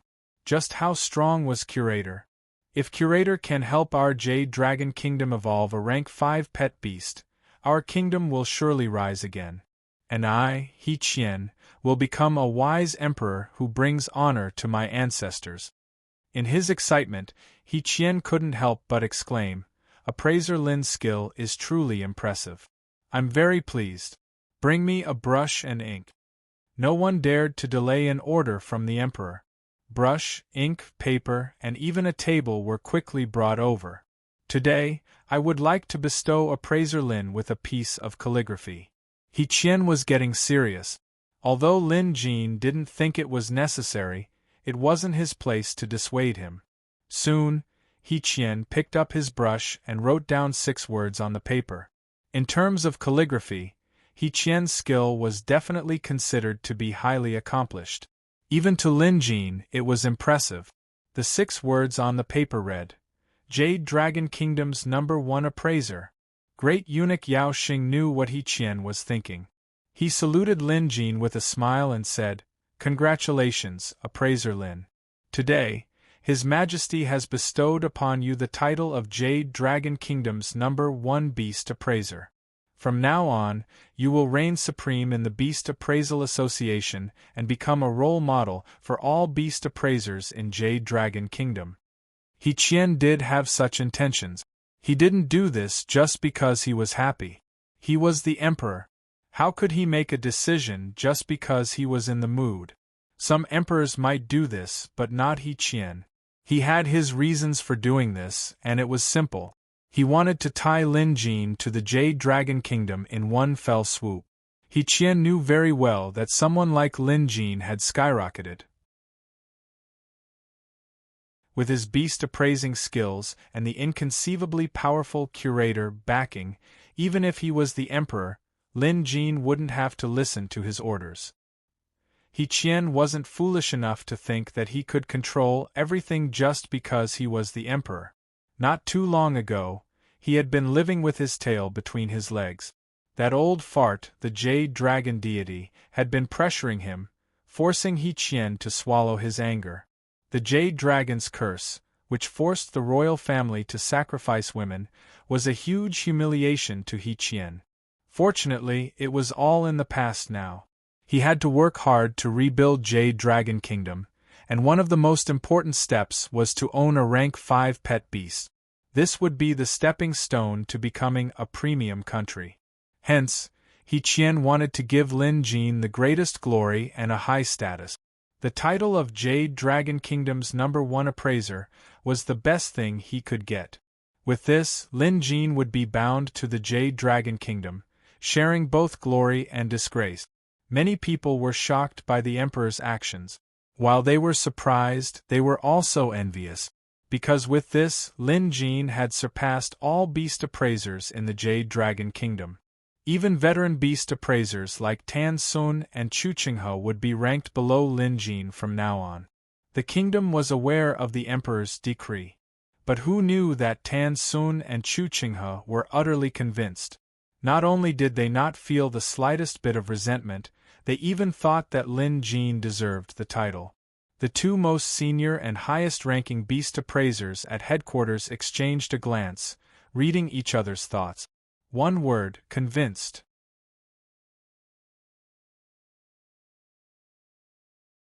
Chapter 393. The Jade Dragon Festival was nearing its end as the citizens began to leave in an orderly fashion. However, today's incident would surely become a topic of conversation for them in the future. They could brag about it for quite some time.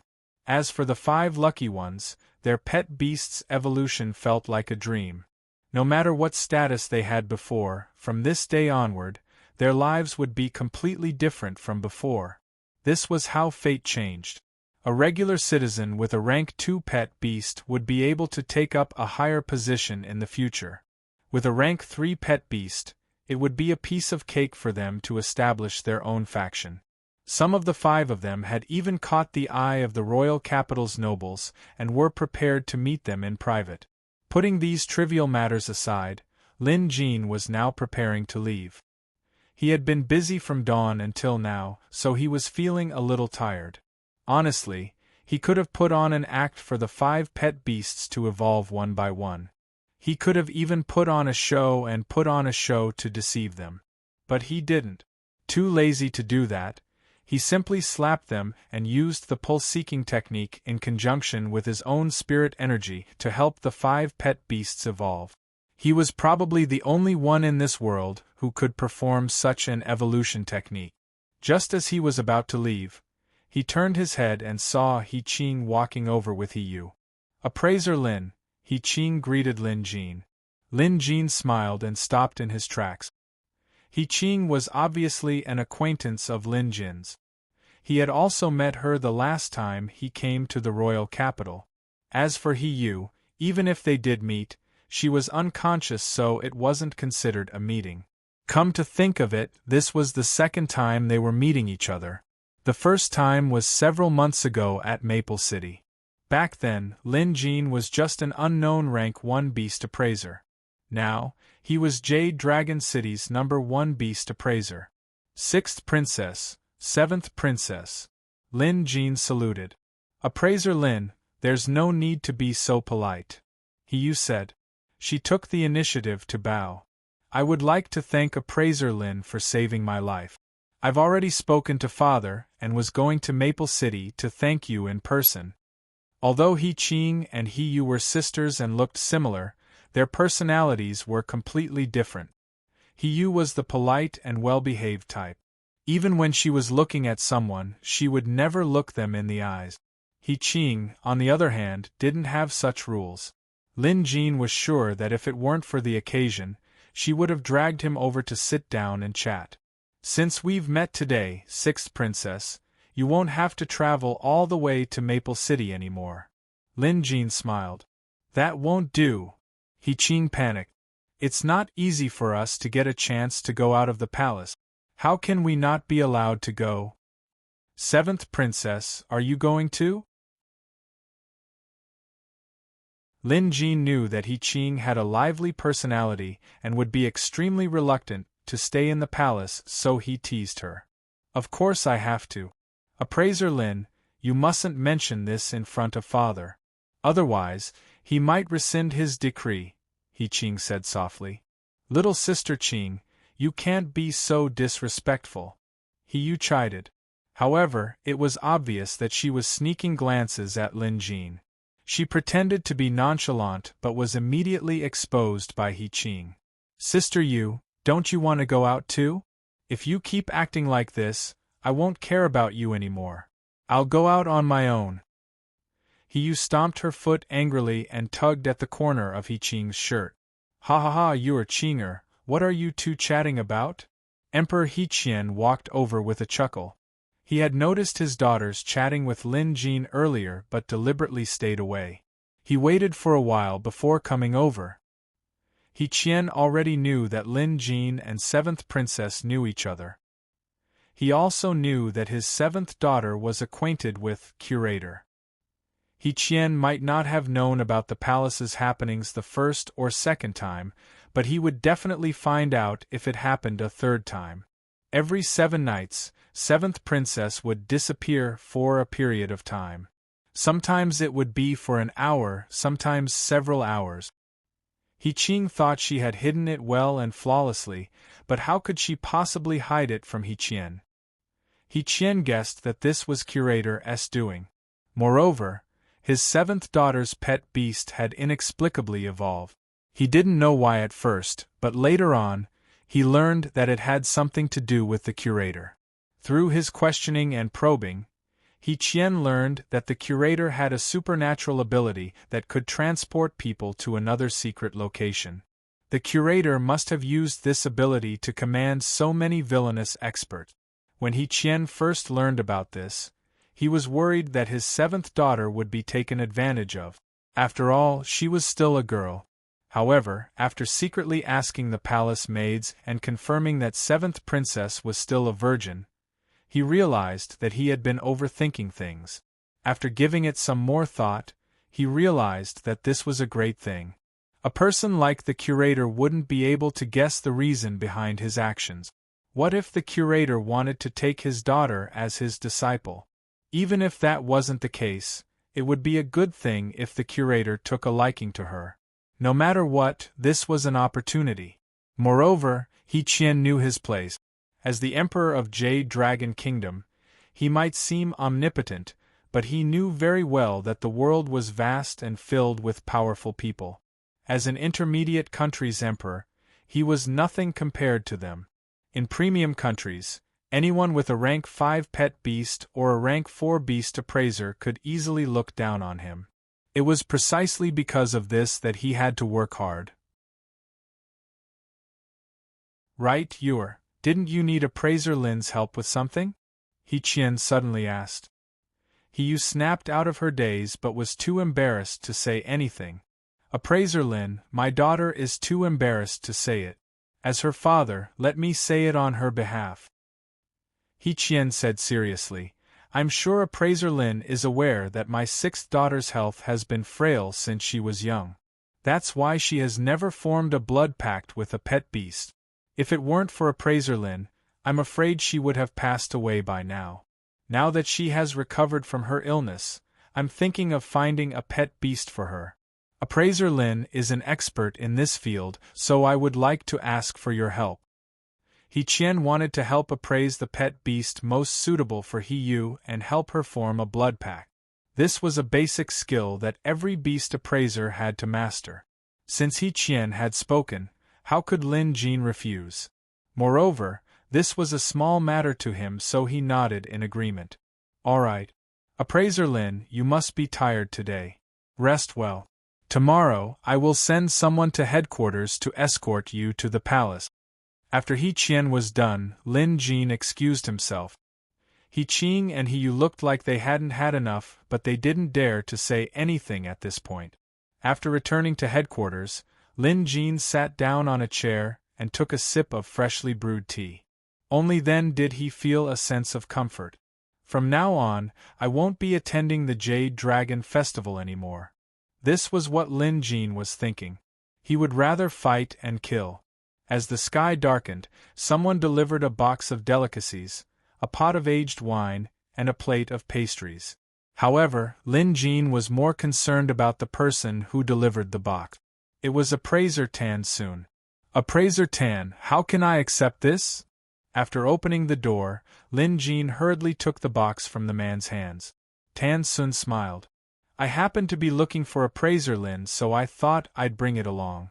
His tone was carefree and nonchalant. Over at headquarters, Lin Jin was naturally the closest and most respectful to Appraiser Tan Sun. Even though his beast appraising skills had surpassed the man's, his respect for him didn't diminish one bit.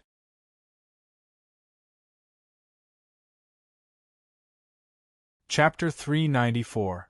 Lin Jin quickly invited Tan Sun in. Appraiser Lin, have you gotten used to the place? Tan Sun asked with a chuckle. Lin Jin nodded.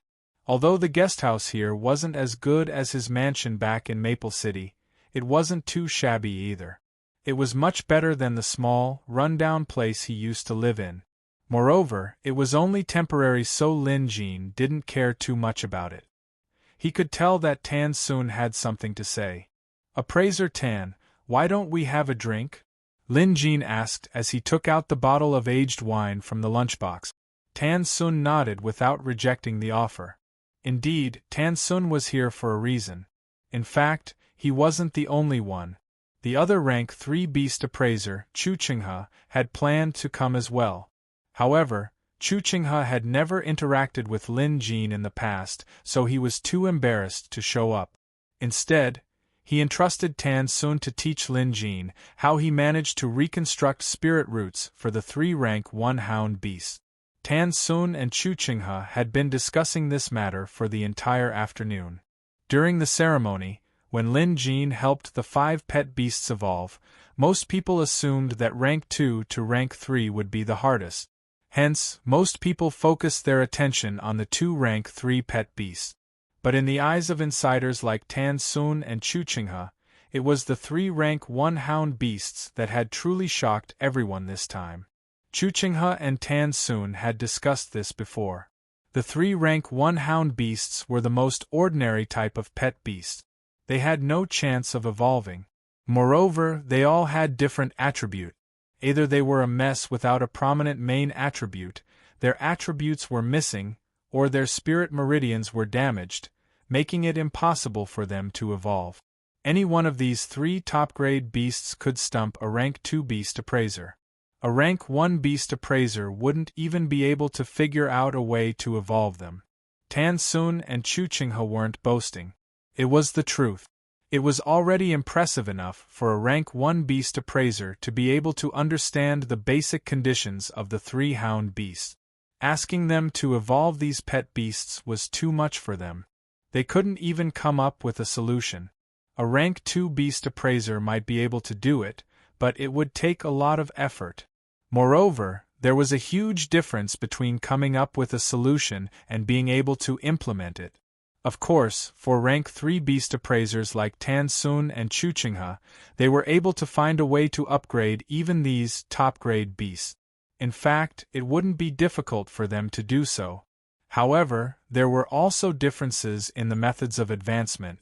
In that kind of situation, in order to advance quickly and safely, he could only choose the most ordinary method of advancement. There might even be disadvantages, but this was something that could not be helped. However, Lin Jin managed to achieve what was known as the most difficult advancement method in the beast appraiser community: remolding the spirit root. Some rank 1 beast appraisers might not even have heard of this term, let alone the fact that it was a high-end technique. To put it simply, through certain means, a pet beast with inferior attributes and aptitudes could be reshaped. For example, if the pet beast had mixed attributes and didn't have a single outstanding attribute, it would be impossible for it to evolve under such circumstances. In that case, the reshaping of the spirit root would be done by smelting the various attributes into a brand new attribute. To do this, the spirit root would have to be reshaped. This method sounded simple, but it was much more difficult to actually achieve it. Even rank 3 beast appraisers like Tan Sun and Chu Qinghe had been searching for the essence of this reshaping technique all these years, but to no avail. Even if they succeeded by chance, it would take a lot of time and pills, and the results wouldn't necessarily be good. But today, Tan Sun was shocked to find out that Lin Jin was reshaping the 3 inferior rank 1 hounds at the same time, and the technique he used was just a casual pat. That pat must have contained some kind of peerless skill. As someone who had been immersed in the beast appraiser industry his entire life, was there anything more attractive than this? None. Tan Sun and Chu Qinghe were greedy for the technique to reconstruct their spirit roots, especially after the two of them carefully examined the 3 hound beasts that had already reached a certain realm. They discovered that the 3 hound beasts were no longer inferior to those with powerful bloodlines. Although they still couldn't compare to those beast breeds with great potential and tyrannical bloodlines, compared to before, it was as if they had been reborn. To achieve this was much more difficult than evolving 2 rank 3 pet beasts at the same time. Hence, Tan Sun came. He was here today to ask Lin Jin for advice. At the very least, he wanted to know how Lin Jin did it. At the same time, Chu Qinghe paced back and forth outside, waiting anxiously, occasionally peeking inside. Inside the house, the wine was ready. Lin Jin and Tan Sun clinked their glasses and drank. The royal capital's aged wines were at least 10 years old. Some of them were even 20 years old. Just like this bottle of wine, it was 20 years old. Good wine could be seen in its aroma and sweetness when it entered the throat. Although Lin Jin wasn't a glutton, he knew how to drink. Today's wine must have cost a fortune, and appraiser Tan Sun must have something to ask of him. Appraiser Lin, you managed to evolve all 5 beasts with just a pat. Your skill is truly amazing, Tan Sun praised before changing the topic. Lin Jin smiled. It's nothing. It's not worth mentioning. Appraiser Lin, you're too humble. Tan Sun quickly said, if it were me, I wouldn't be able to do it. From what I can see, Appraiser Lin's skill is at least at rank 4. Lin Jin was stunned. If someone else had said this, it would have sounded more like a compliment. But Tan Sun was different. Tan Sun must have realized something when he said this, and it was from the bottom of his heart. Appraiser Lin's skills are profound and I, Tan Sun, admit my inferiority. I've come here today to ask for your guidance. I hope Appraiser Lin can enlighten me. Tan Sun raised his glass and drained it in one gulp. Tan Sun had shown his attitude and didn't show any signs of relying on his qualifications. This was commendable. Lin Jin took a sip as well. Appraiser Tan, please feel free to ask. I'll tell you everything I know. Overjoyed, Tan Sun asked Lin Jin how he managed to reconstruct a spirit root with just a pat. This was the skill he cared about the most and also the one he wanted to explore the most. Lin Jin suddenly slapped the table and a silver needle instantly pierced through the wood, nailing itself to the ground. Tan Sun's eyes widened at the sight. Although it looked like a casual pat, it contained many skills. One of them was to insert a needle into the body, performing an internal acupuncture technique. Lin Jin confessed. Tan Sun had seen Lin Jin perform an internal acupuncture technique before, so he knew Lin Jin was skilled in it. But he didn't expect him to be this skilled. Lin Jin continued, "The internal acupuncture technique involves piercing the spirit pivot acupoint and gathering fire spiritual energy to refine unrefined fire. Unrefined fire won't harm the internal organs and will only reconstruct the spirit vein. After refining it, the spirit vein will naturally evolve. However, it's also because I'm the most proficient in using the fire attribute that I forcefully converted those 3 hound beasts into the fire attribute." Tan Sun came to a sudden realization. While Lin Jin had made it sound simple, the methods he used were complex and profound. A single misstep would mean a huge difference in the outcome. Moreover, the technique hidden in this was also very important. After all, the technique was the same, but because of the difference in the individual, the strength of the technique would be completely different. Some might even need some unique adjustments. Similarly, any mistake in the details would not succeed.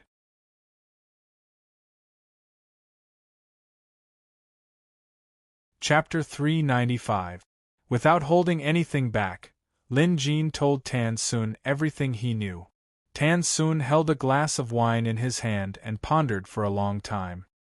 He didn't even notice the wine spilling out of his glass. Tan Sun was currently immersed in his learning and exploration. Nothing else could disturb him. Half an hour later, Tan Sun finally digested the contents of Lin Jin's short speech. By then, Lin Jin had already taken a few bites of food. He hadn't eaten much today, so Lin Jin was starving. When Tan Sun snapped out of his daze, he quickly wiped the table after noticing the spilled wine. He had learned a lot from Lin Jin earlier and learned many exquisite methods. At the very least, he now knew how to reconstruct a spirit root. Of course, knowing was one thing. To truly utilize it, he still had to study it. Beast appraisers had different skills and abilities, so their methods differed from one another. Of course, Tan Sun still didn't understand much, so he humbly asked Lin Jin for advice. Lin Jin didn't hold anything back and told him everything he knew. This included some beast appraising techniques and acupuncture technique. If someone were to witness this scene right now, they might discover something inconceivable. It was as if Tan Sun and Lin Jin were the student and Lin Jin were the teacher. The student humbly asked for guidance while the teacher calmly answered. However, the ages of the teacher and student were completely reversed. Whether it was Tan Sun or Lin Jin, neither of them noticed this. Or rather, given their personalities, they wouldn't care about such things. One was thirsty for knowledge, while the other enjoyed the process of discussing technique.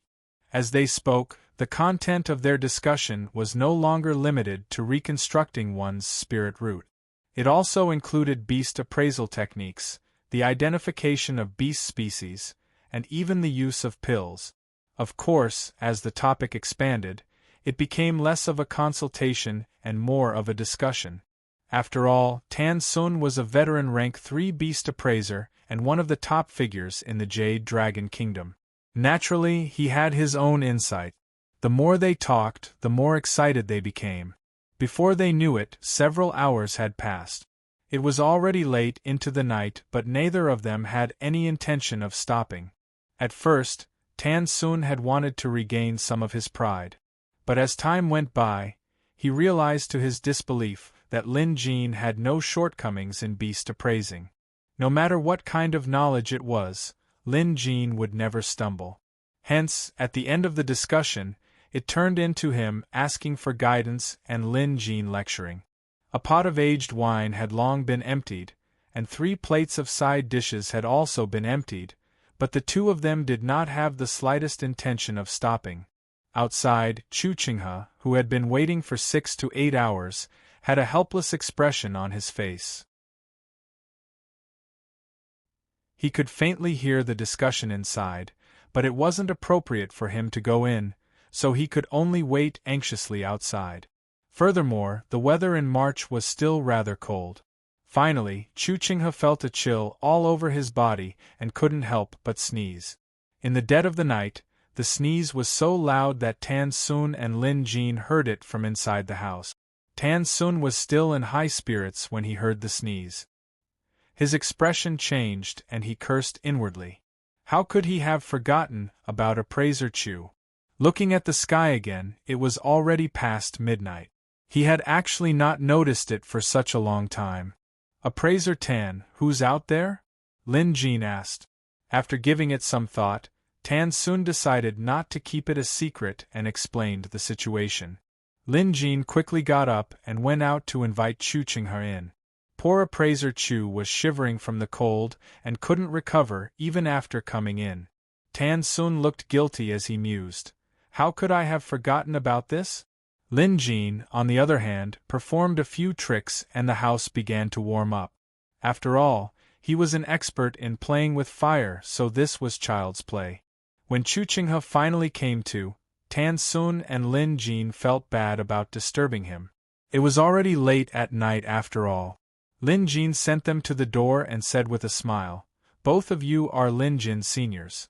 If you need anything in the future, feel free to look for me. I'm more than happy to discuss the art of beast appraising with both of you." Tan Sun inwardly shook his head. Discuss? We're the ones asking for guidance, all right? To think that I, Tan Sun, would be surpassed by a junior after just a few decades in the industry. However, Tan Sun wasn't angry at all. Instead, he was happy. After all, it was inevitable that the new generation would surpass the old. He was happy that a talent like Lin Jin had emerged from the Jade Dragon Appraiser Association. Chu Qinghe shared the same thought. Chu Qinghe already had a rough idea of Lin Jin's spirit root reconstruction technique. Intrigued, he said, "Appraiser Lin, your spirit root reconstruction technique is worthy of being published in a book. If you could publish it, it would surely cause a commotion in the association. Also, it's not that we think too highly of ourselves, but to be honest, Appraiser Lin, your current rank is enough for you to break through to rank 4. Tan Sun's eyes lit up at this. Brother Chu is right. Appraiser Lin, just this spirit root reconstruction technique alone is enough for you to reach the level of a rank 4 beast appraiser. Why don't you try for it? Since the 2 rank 3 beast appraisers said so, Lin Jin was tempted. A rank 4 beast appraiser obviously couldn't be compared to a rank 3 beast appraiser. If it was possible, Lin Jin was more than willing to give it a try. Moreover, he had to continue advancing to become a beast appraiser. However, he didn't expect Tan Sun and Chu Qinghe to bring this up. However, Lin Jin didn't know much about this, so he humbly asked for their advice. Tan Sun said, "The Beast Appraisal Association of an intermediate country can grant you rank 3 beast appraiser qualifications. But if it's rank 4, there's nothing we can do about it. Only the headquarters of premium countries are qualified to do so. Brother Chu and I can write you a letter to recommend you to Heavenly Spiral Country's Beast Appraisal Association to take the test." It's that troublesome? Lin Jin was displeased to hear this. To think that advancing to rank 4 was so troublesome. He even had to go to Heavenly Spiral Country. Right, didn't Appraiser Tan Sun's daughter, Tan Lin, go to Appraiser Academy a while back? It seemed like Tan Sun was telling the truth when he said they were related. Lin Jin pondered for a moment. If it was possible, he would definitely need to advance to become a beast appraiser. After all, this thing was still useful. Also, he could meet a true rank 4 beast appraiser and see how they were like. However, Lin Jin wouldn't be going there for the time being. He still had some matters to attend to. After some thought, Lin Jin saluted Tan Sun and Chu Qinghe. "Appraisers, it won't be too late for me to go to Heavenly Spiral in the near future. I'll have to trouble you to write me a letter of recommendation then." "Of course. Don't worry. Leave it to us." With that, Tan Sun and Chu Qinghe took their leave. It was getting late, so Lin Jin went home to wash up before going to bed. However, he didn't sleep well that night. His mind was filled with thoughts about becoming a rank 4 beast appraiser. Although he said he didn't care much about it, He actually valued it a lot.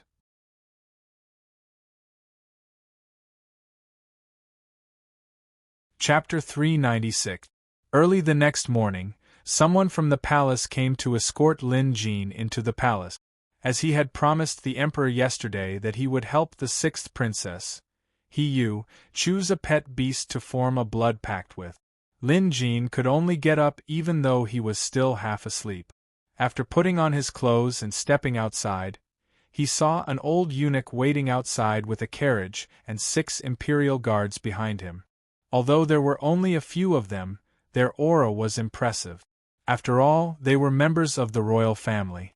Lin Jin had seen this old eunuch before. He had been accompanying He Qian for the past few days, so he must be the emperor's trusted aide. Appraiser Lin, His Majesty has sent me to invite you into the palace. This old eunuch was obviously Yao Xing. He Qian had sent him here to show his respect. Lin Jin saluted. Thank you. Appraiser Lin, you're welcome. Yao Xing was all smiles as he invited Lin Jin into the carriage. As they passed each other, Lin Jin turned to glance at Yao Xing. After a moment of hesitation, he asked, How should I address you, Eunuch Lin? Yao Xing quickly answered, Appraiser Lin, you can just call me Yao Xing. Eunuch Yao. Lin Jin's expression turned serious. The Beastmaster third scroll you're cultivating isn't complete. Forcefully fusing the 2 scrolls despite the flaws has resulted in conflicting malevolent energies. Moreover, your pet beast is a rotting silkworm. Under the stimulation of the beast's blood, it must be hard for you to endure late at night, isn't it? This sentence shocked Yao Xing so much that his expression changed drastically. Yao Xing was the only one who knew about this. No one else knew about it. Also, Yao Xing had never met any beast appraisers before, so this information couldn't possibly be leaked through others. Amidst his shock, he said, If Eunuch Yao is willing, I can help you relieve your worries later. Having said that, he got into the carriage. Yao Xing was stunned, but he reacted quickly. He had been suffering from this problem for years, and Yao Xing knew very well that he never had the chance to cultivate the Beastmaster third scroll. After all, only nobles, royalty, or experts could cultivate it. As a servant, he had once been rewarded by the emperor and had the opportunity to cultivate the second scroll of the Beastmaster Master. However, Yao Xing was very clear that the second scroll was not as powerful as the third scroll. Since the emperor had rewarded him, he could only choose the second scroll of the Beastmaster Master. However, coincidentally, he had obtained the third scroll of the Beastmaster Master by chance. At that time, Yao Xing felt as if he had obtained a treasure. He didn't tell anyone, and he didn't dare to discuss it with anyone. After all, the emperor had bestowed him 2 scrolls, and he had cultivated 3 scrolls. If word got out and it fell into the hands of someone with evil intentions, he would be beheaded.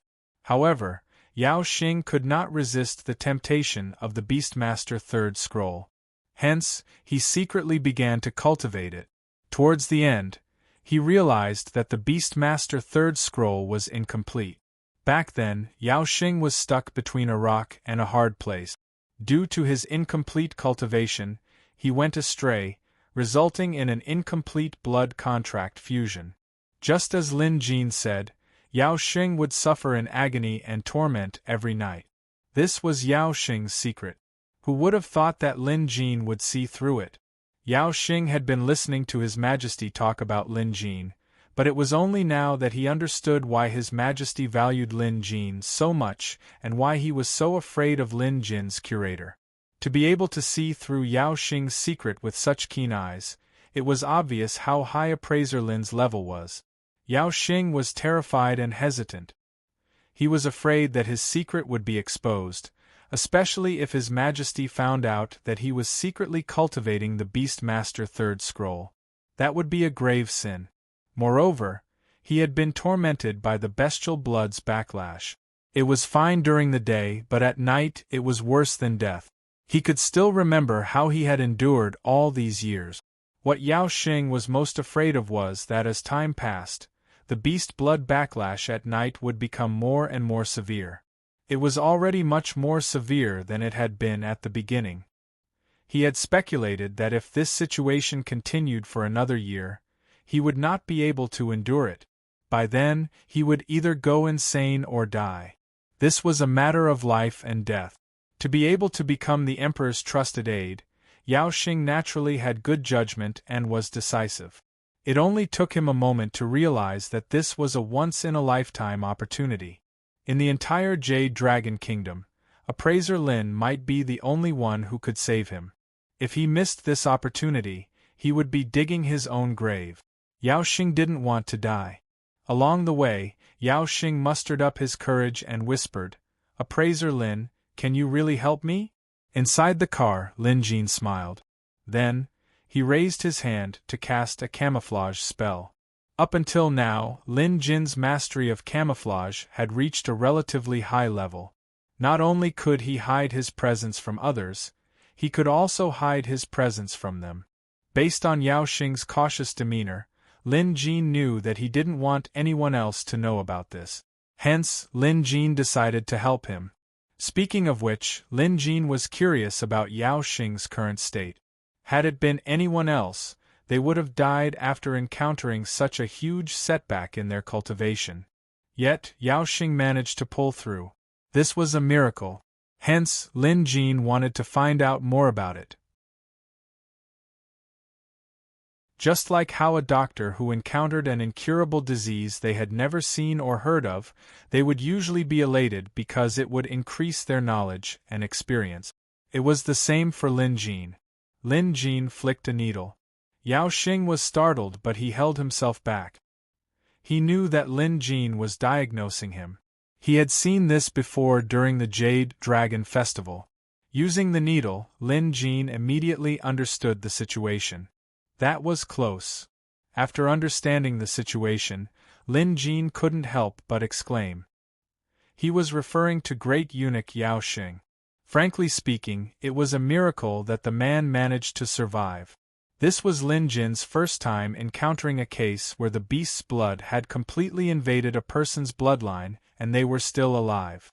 If it wasn't because of Yao Xing's or his pet beast's unique physique, then it must be because of the man's cultivation method. However, at Lin Jin's current level, it wasn't difficult for him to help Yao Xing. In fact, it was as easy as lifting a finger. This was because after Lin Jin obtained the water reservoir armor, he combined it with Xiao Hua's yin-yang dharma body to cultivate the unrefined fire. Lin Jin's fire skills had now reached a higher level. Against an enemy, he could use dragon fire with the Crimson Sun's dragon flame mixed in. In addition, Lin Jin had cultivated his own leaf fire. With the two flames combined, he could burn through anything. Lin Jin had yet to encounter an enemy who wasn't afraid of his dragon fire. In the future, if Lin Jin were to comprehend the Phoenix Fire and combine all three flames into one, its power would increase by several fold. However, he could only study the Phoenix Fire after Zhao Jingyan's Phoenix Egg underwent nirvana in the visitation hall, so there was no hurry. Using the water reservoir armor to comprehend the unrefined fire was the exact opposite of Lin Jin's dragon fire. Unrefined fire was an attribute that couldn't possibly exist. Fire was above and water was below. Water and fire didn't mix, hence the name unrefined fire. But with the water reservoir armor, Lin Jin was able to cultivate this impossible flame. Unrefined fire was a fire of vitality. While it wasn't meant to harm, it could nourish all living things and reshape one's mind. Previously, Lin Jin used this unrefined fire to reconstruct the 3-rank 1-hound beast's spirit root.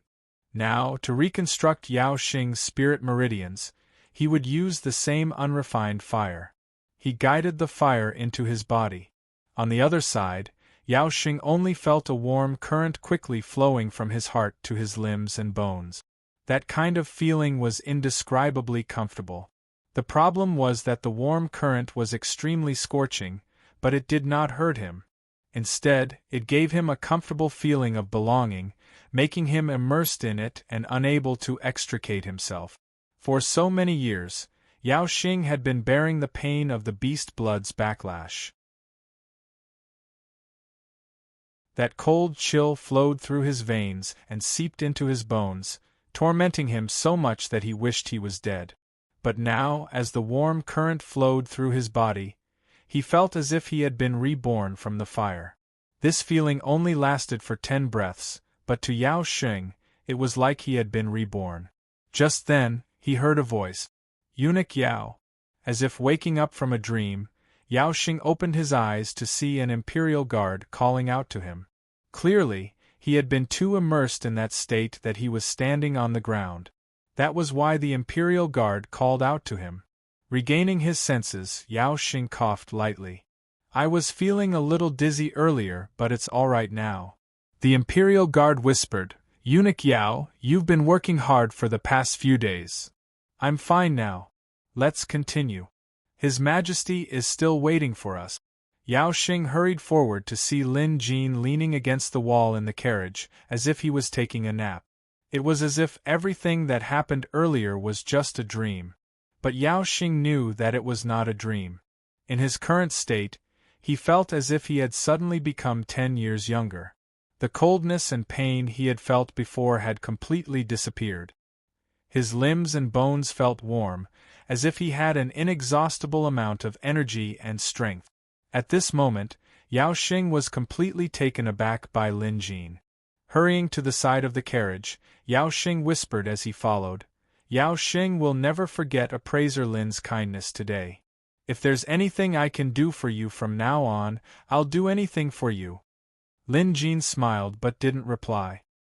He was only curious about Yao Xing's condition, and saving him was a good deed. He didn't care about anything else.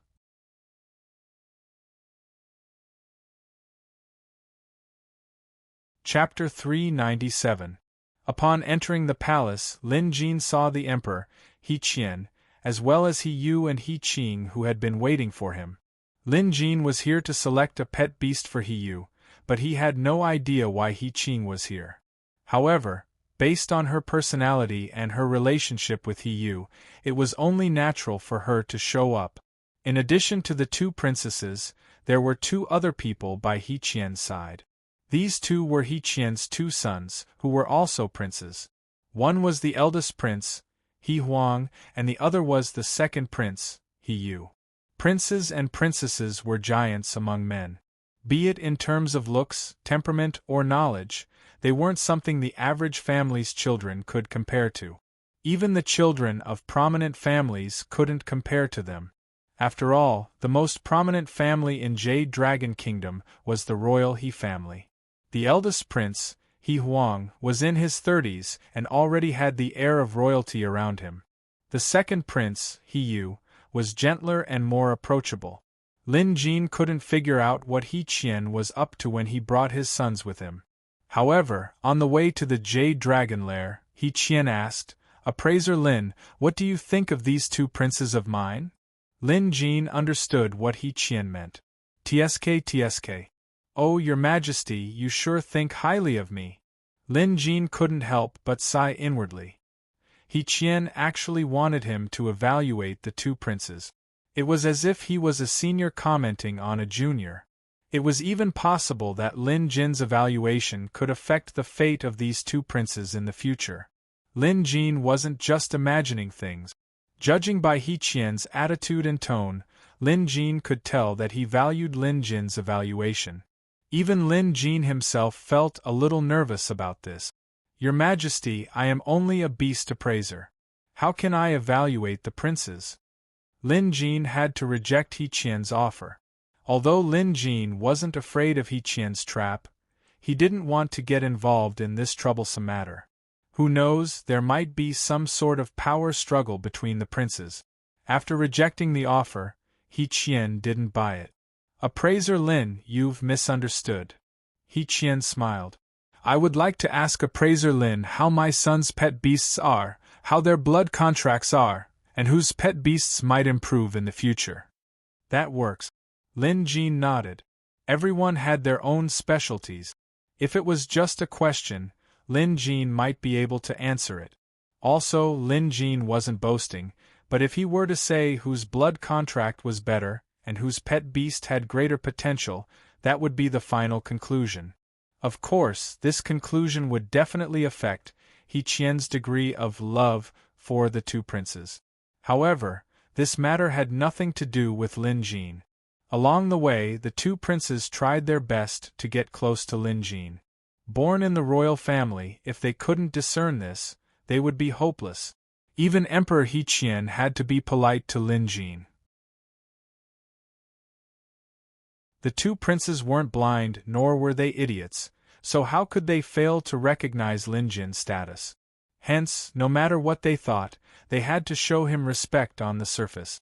The eldest prince, He Huang, kept trying to strike up a conversation, asking questions about beast appraisals.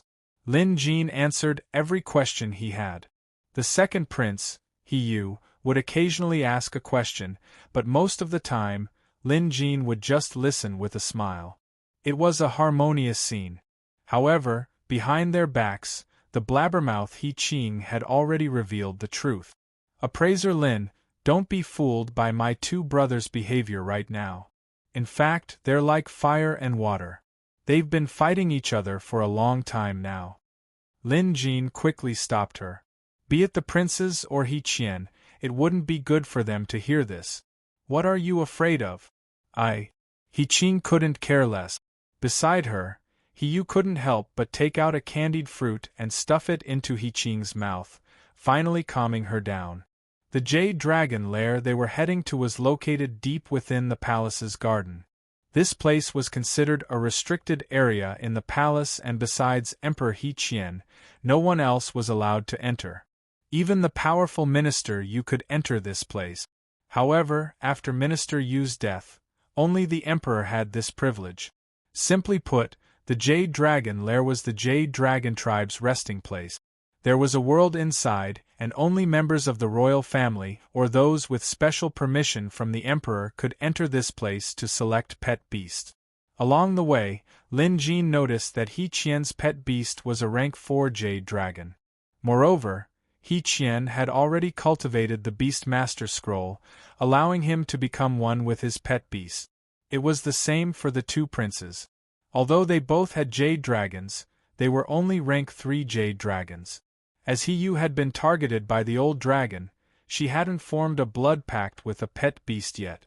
However, what puzzled Lin Jin was why the 7th princess, He Qing, didn't form a blood pact with a jade dragon but a tetra-winged butterfly dragon instead. At first, Lin Jin couldn't figure it out. But as he observed and interacted with He Qing along the way, Lin Jin came up with a theory. Because He Qian loved this little princess, He Qing, the most. For this reason, He Qian didn't form a blood pact with a jade dragon like the other princes and princesses. Back then, the royal family was being suppressed by the Jade Dragon deity. The Jade Dragon deity used his Jade Dragon pet beast to control the entire royal family and thus, the entire Jade Dragon kingdom. Back then, the old dragon was akin to an overlord. This was why He Qian didn't allow his beloved princess to form a blood pact with the Jade Dragon, fearing that she would be controlled by the old dragon in the future. None of the military guards dared to follow them in. Even He Qian's trusted aide, eunuch Yao Xing, could only wait outside. As a beast appraiser, Lin Jin was allowed to enter the Jade Dragon lair as an exception. There was an entrance at the bottom of a small stone hill. Following the man-made passage, they could see a stone door. The stone door was thick and ancient. There was a cross-legged seat in front of it. He Qian was currently standing on top of it. Using a secret spell, it glowed with colorful lights and spirit energy flowed into the cross-legged seat beneath his feet. Then, the cross-legged seat began to rotate, emitting a grinding sound. At the same time, the stone door slowly opened up. They could faintly hear the roars of dragons and beasts coming from behind the door. At this moment, He Qing was being cautious and a little afraid. He Yu held her younger sister's hand, looking nervous as well. Perhaps the two princes had been here before so they were fine.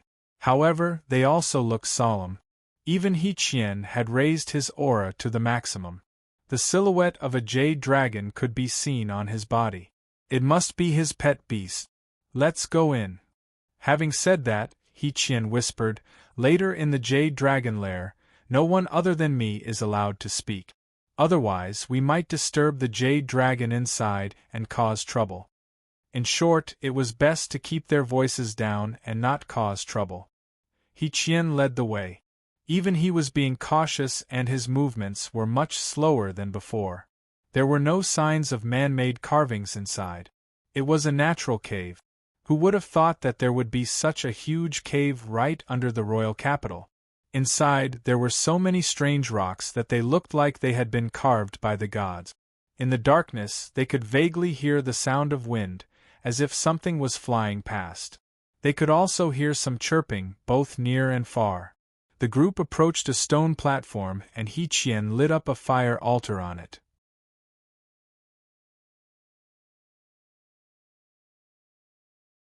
Chapter 398.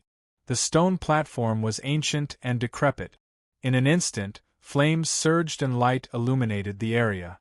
Everyone felt their scalps tingle at the sight. There was a cliff in front of the cave that seemed bottomless. In the distance, where the light couldn't reach, only shadows and silhouettes could be seen. This time, they could clearly see something hidden at the border of light and darkness, spying on He Qian's group.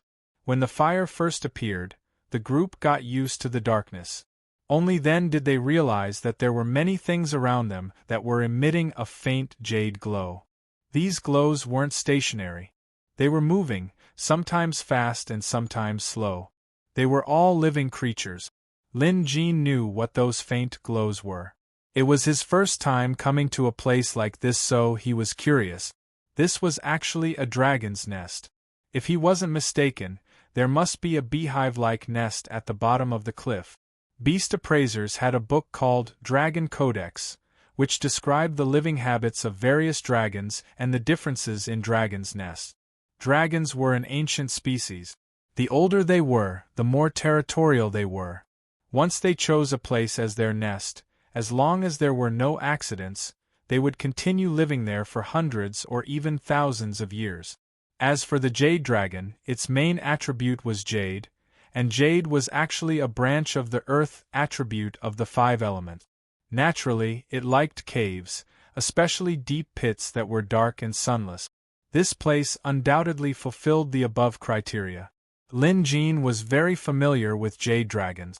When he fought the old dragon, several jade dragons had died in his hands. However, this was Lin Jin's first time seeing a jade dragon's lair. He suddenly had the urge to go down and explore it. Of course, he couldn't do that now. He Qian walked up to the platform with a solemn expression. Jade light swirled around his body and suddenly, a rank 4 jade dragon flew out. It was He Qian's jade dragon pet beast. As the Emperor of Jade Dragon Kingdom, I, as the dragon contract, perform the dragon selection ceremony. His voice was so loud that it echoed throughout the entire cave. Soon, something crawled out from the bottom of the cliff. It was a scary scene. As the Emperor, He Qian was aware of the situation, so he wasn't afraid. The 2 princes had been here before when they were choosing their pet beasts, so they were mentally prepared. However, it was He Yu and He Qing's first time here, so they stuck close to each other, hiding behind Lin Jin as they peeked forward. As for Lin Jin, he wasn't afraid at all. This was nothing. Even that so-called jade dragon deity was killed by him, so these dragon children were nothing to Lin Jin. What climbed up from below was a very special jade dragon. This jade dragon was huge. Only half of its body was exposed, but it gave off a huge, oppressive feeling. In addition, the jade scales on the jade dragon's body already had a dark green color, just like old jade. There were also 4 pairs of dragon horns on its head, 2 large and 2 small. Its dragon whiskers were long and rippling even though there was no wind. Just by looking at it, this jade dragon was definitely over 200 years old, perhaps even older. Descendant of He clan, you still dare to come to the jade dragon lair? As soon as Senior Mo opened his mouth, he let out an angry roar that shook the entire cave. His roar had the effect of intimidating others. Lin Jin could see that the two princes in front of him were losing their footing. Their hands and legs were trembling. After all, Senior Mo's draconic might was quite powerful. He Qian had the rank 4 Jade Dragon to protect him. Coupled with his strong state of mind, he was not afraid at all. As the Emperor of Jade Dragon Kingdom, why wouldn't I dare to come? Neither servile nor overbearing, He Qian had the demeanor of an emperor. He Qian's rank 4 Jade Dragon Beast wasn't careless either. It hovered above He Qian's head, facing off against Senior Mo. To Lin Jin, Senior Mo was only rank 4, so aside from its larger size, everything else was just an empty bluff. Sure enough, Senior Mo growled and its aura weakened by half. He Qian continued, the death of the dragon deity was an accident. Nothing in this world is immortal and the dragon deity's lifespan has come to an end. I'm sure you know that. Today, I've brought my 6 daughters here to carry out the dragon selection ceremony. Strength was always the most important factor, just like now. Lin Jin could tell that Elder Mo was displeased with He Qian, but the problem was that He Qian wasn't weak. Elder Mo knew he had no chance of winning, so he didn't dare to turn hostile. On the contrary, if the Jade Dragon deity was still alive, He Qian would never dare to do this. As the saying went, life is full of ups and downs. Senior Mo wouldn't be able to face himself if he backed down just like that. Hence, he kept quiet and refused to cooperate. He Qian frowned and scoffed. Master Mo, don't forget that it's my He family who's been raising your Jade Dragon tribe for 400 years. Every year, we've offered thousands of sacrificial pigs and lambs to the dragon cave. Plus, the dragon selection ceremony is in accordance with our agreement. If you dare disobey, I'll cut off your offerings. Don't you dare. Jade Dragon Mo let out a roar that shook the dragon cave, causing rocks to fall from the sky. Under the dragon's roar, the airflow surged, and it was not inferior to a gust of wind that blew on flat ground. He Qian's attitude remained unyielding as he fought back. Although both sides looked like they were about to fight, they were both restraining themselves. Lin Jin could tell that both He Qian and Senior Mo didn't want to make things awkward. Moments later, Senior Mo scoffed and retracted his aura. Our Jade Dragon tribe places great emphasis on contract. Since we've made a promise to your He family, we won't go back on our word. Whose dragon are you going to choose? He gave in. He Qian immediately recalled his pet beast and said, come over here. Taking a deep breath, He plucked up her courage and walked over. With no one to hold on to, He Qian could only pluck up her courage and move behind Lin Jin, tugging at the corner of his shirt. Lin Jin smiled and didn't stop her. Since the little girl was timid, let her be. It was a battle of wits and courage between He Qian and Senior Mo, but overall, He Qian had the upper hand. Lin Jin could also tell that He Qian had been humiliated many times before the Jade Dragon deity died, which was why He Qian was so stubborn now. At the sight of He, a glint flashed across Senior Mo's eyes. After a long while, it let out a roar. Then, more than 10 Jade Dragons emerged from below, crawling or flying. They were of different sizes and shapes. By choosing a dragon, He was allowed to choose a Jade Dragon as her pet beast.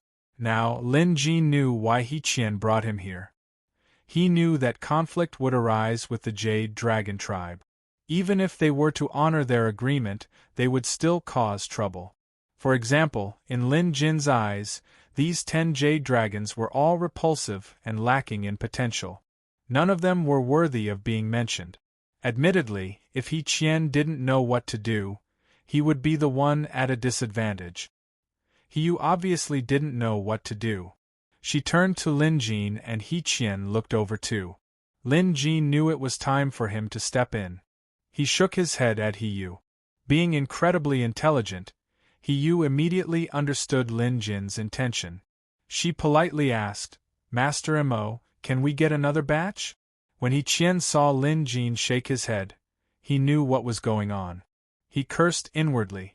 Sure enough, Senior Mo was playing dirty. But soon, He Qian smiled. Didn't he invite Lin Jin here just in case? With an expert beast appraiser like Lin Jin around, Senior Mo would surely have to pay a hefty price today.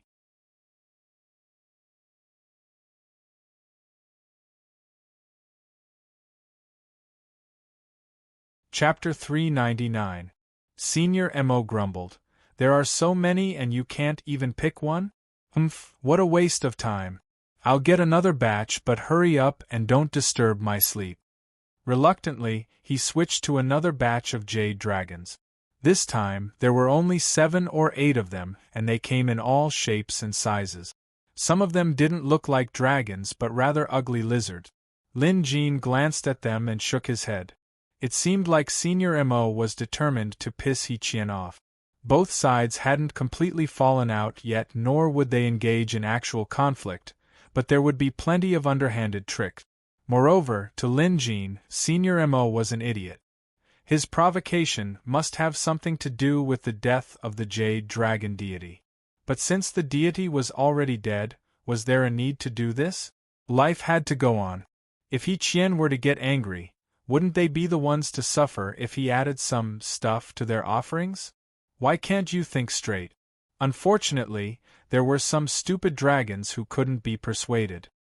He Yu and Lin Jin's eyes met and she immediately understood what he meant. She could only say again, Senior Mo, please switch to another batch. Senior Mo was already impatient. He had purposely chosen some of the weaker members of the Jade Dragon tribe to make up the numbers. No matter which one he chose, they would all be trash. And if he didn't choose and insisted on switching, Senior Mo could use this opportunity to make things difficult for him. We've already switched to another batch. Your family didn't go through this much trouble in the past. Could it be that you're deliberately making things difficult for us because of the death of the dragon deity? Senior Mo began using this as a pretext. Senior Mo clearly knew a little about the death of the Jade Dragon deity. He knew how the Jade Dragon deity managed to extend his life. Both sides had a tacit understanding about this, but it wasn't certain if they would swallow this insult so easily. He Qian scoffed. There's no limit to the number of times a dragon can be chosen. Senior Mo, what are you trying to achieve by making things difficult for us time and time again? You say I'm making things difficult? If you're so capable, go down to the dragon cave and look for them yourselves. I won't stop you no matter who you choose. But do you dare? Senior Mo sneered. He Qian frowned. He mused that Senior Mo was purposely digging a trap for him. Ever since the Jade Dragon Kingdom's founding ancestors signed a contract with the Jade Dragon clan, they were to make their choice at the platform. They had never entered the Dragon Cave before. That was why it was said that what was below was an unknown territory. Without a doubt, there was definitely danger. At that time, even if he was tricked, he could only suffer in silence. Moreover, it would be even more dangerous to let He Yu choose the dragon. If something went wrong, He Qian would regret it. Master Mo, are you determined to make things difficult for us? He Qian's tone was thick with threat. Who would have thought that Senior Mo would be so stubborn as well? With a similarly eerie smile, he said, You can either choose from here or go down and choose yourselves. It's up to you. In any case, we didn't violate the contract. He Qian glared and was about to explode when he heard someone say, Then let's go down and choose. He Qian stopped talking. Because he could tell that the one who spoke was Lin Jin. He Qian could ignore anyone else, but Lin Jin was someone He Qian valued greatly. Appraiser Lin. He Qian turned to look at Lin Jin. Lin Jin gave him a reassuring look before taking a step forward to stand beside He Yu. Senior Mo turned to Lin Jin and asked coldly, Who are you? What does this have to do with you? If you're not from the He clan, stay out of our business.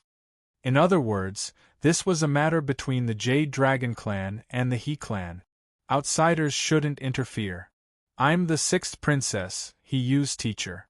There's a saying that a teacher is also a father. As her teacher, it's only right for me to interfere, Lin Jin said matter-of-factly. Senior Mo didn't know Lin Jin's background, so after hearing his words, he couldn't think of a rebuttal. Lin Jin didn't give the old dragon time to think. Instead, he reached out and said to Hiyu, "Come." At this, Hiyu grabbed Lin Jin's arm without hesitation. When Lin Jin mentioned that he was her teacher, Hiyu had a strange feeling. She was touched and happy. Her feelings were complicated. But now, she didn't hesitate at all. Lin Jin gave her the feeling that he was absolutely trustworthy. Lin Jin then brought her to the edge of the cliff. Below them was a pitch-black abyss that seemed bottomless. Standing at the edge was a terrifying feeling. Behind them, some were confused while others were looking forward to it. Then, Lin Jin said, "Cloud, come." Then, he stepped forward into the abyss. The two princes were startled. There was a bottomless cliff ahead. Wasn't walking over suicidal? Hiyu was startled as well. But holding on to Lin Jin's hand, she felt a sense of stability and security. She closed her eyes and followed Lin Jin's lead. The next instant, two clouds condensed and wrapped around their feet. Like a flight of clouds, it supported them. They walked on the clouds. At this, He Qian's anxious heart finally calmed down. Yet another wave of shock washed over him. Lin Jin had too many tricks up his sleeves. Walking on clouds and ascending to the 9 heavens. Weren't these the methods of immortals mentioned in ancient books? At this thought, He Qian couldn't help but shudder. If he felt this way, it was even more so for the other two princes. At first, He Huang and He Yu didn't understand why their father would bring them along. It wasn't until they saw Appraiser Lin that they had an inkling of what was going on. Although they found it hard to believe, they were both incredibly intelligent, so they treated Lin Jin with utmost respect along the way. This was because they knew that their father wanted Appraiser Lin to comment on their performance. In other words, their father valued Appraiser Lin's opinion very much. This wasn't a joke. After all, among the princes, these two were the most likely candidates to become the next emperor. This was the key to who would inherit the throne in the future. Both He Huang and He Yu valued this highly. But to be fair, they didn't think too highly of Appraiser Lin. They were princes while Lin Jin was a rank 3 beast appraiser. Although a rank 3 beast appraiser was considered top-notch in Jade Dragon Kingdom, there were quite a few of them in Jade Dragon City. None of them could compare to the royal family. But now, as they watched Lin Jin tread on the clouds, their hearts thumped wildly. They finally understood why their father valued Appraiser Lin so much. Both of them were now thinking back, wondering if they had been disrespectful to Appraiser Lin in any way and if their performance was commendable. Other than that, they had other thoughts on their minds that they didn't want others to know about. Meanwhile, Lin Jin was on a cloud, descending with the equally shocked He Yu in tow. Lin Jin's cloud mist skill had reached a certain level. Although he still couldn't soar to the 9 heavens and travel 1,000 miles in a single night, it shouldn't be a problem for him to carry someone for a short period of time.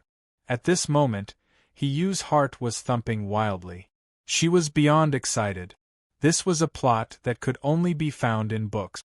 To think that she would actually be able to tread on the clouds one day. It was like a dream. However, after they landed, it was pitch black below. Many things seemed to be lurking in the darkness, watching them. They would be lying if they said they weren't afraid.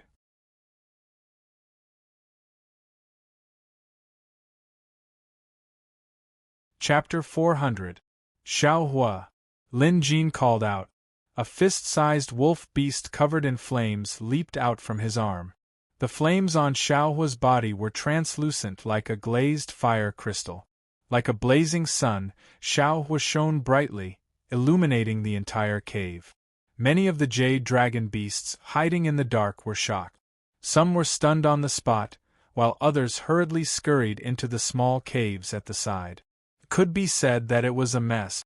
Under the light, the cave was as bright as day.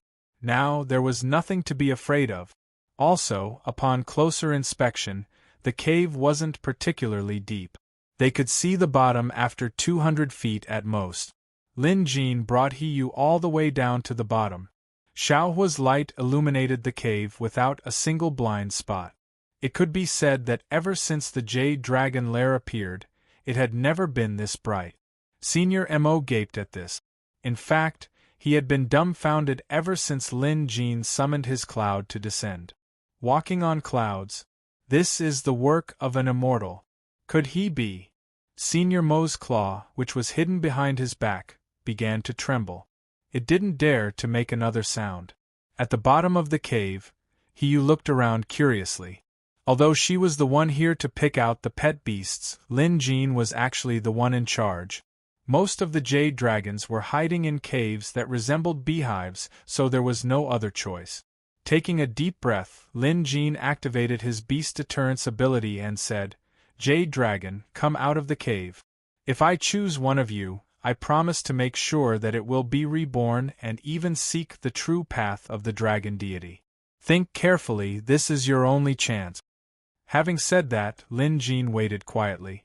The Jade Dragon beast was born at rank 3, but there was a fundamental difference between each rank 3.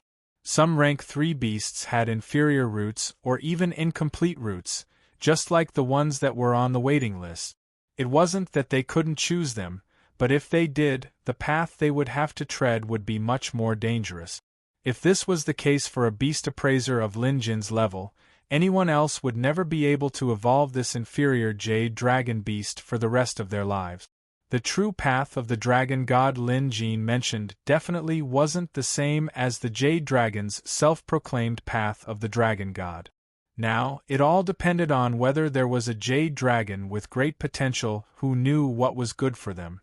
After waiting for a while, Jade Dragon beasts started popping out from the densely packed caves.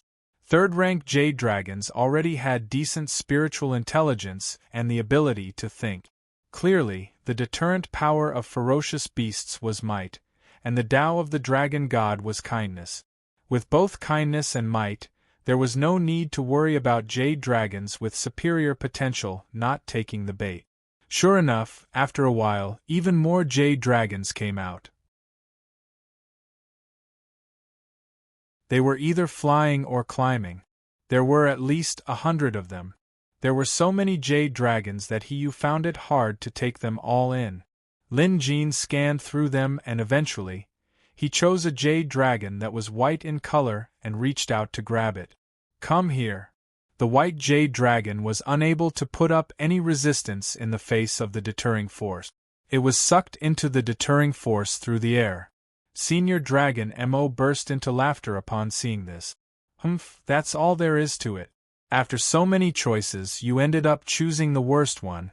It can't even compare to the dozen or so I found earlier." Senior Mo scoffed with a hint of mockery. By now, the white Jade Dragon was right in front of Lin Jin. It was obvious that this white Jade Dragon was a little timid and its body was trembling.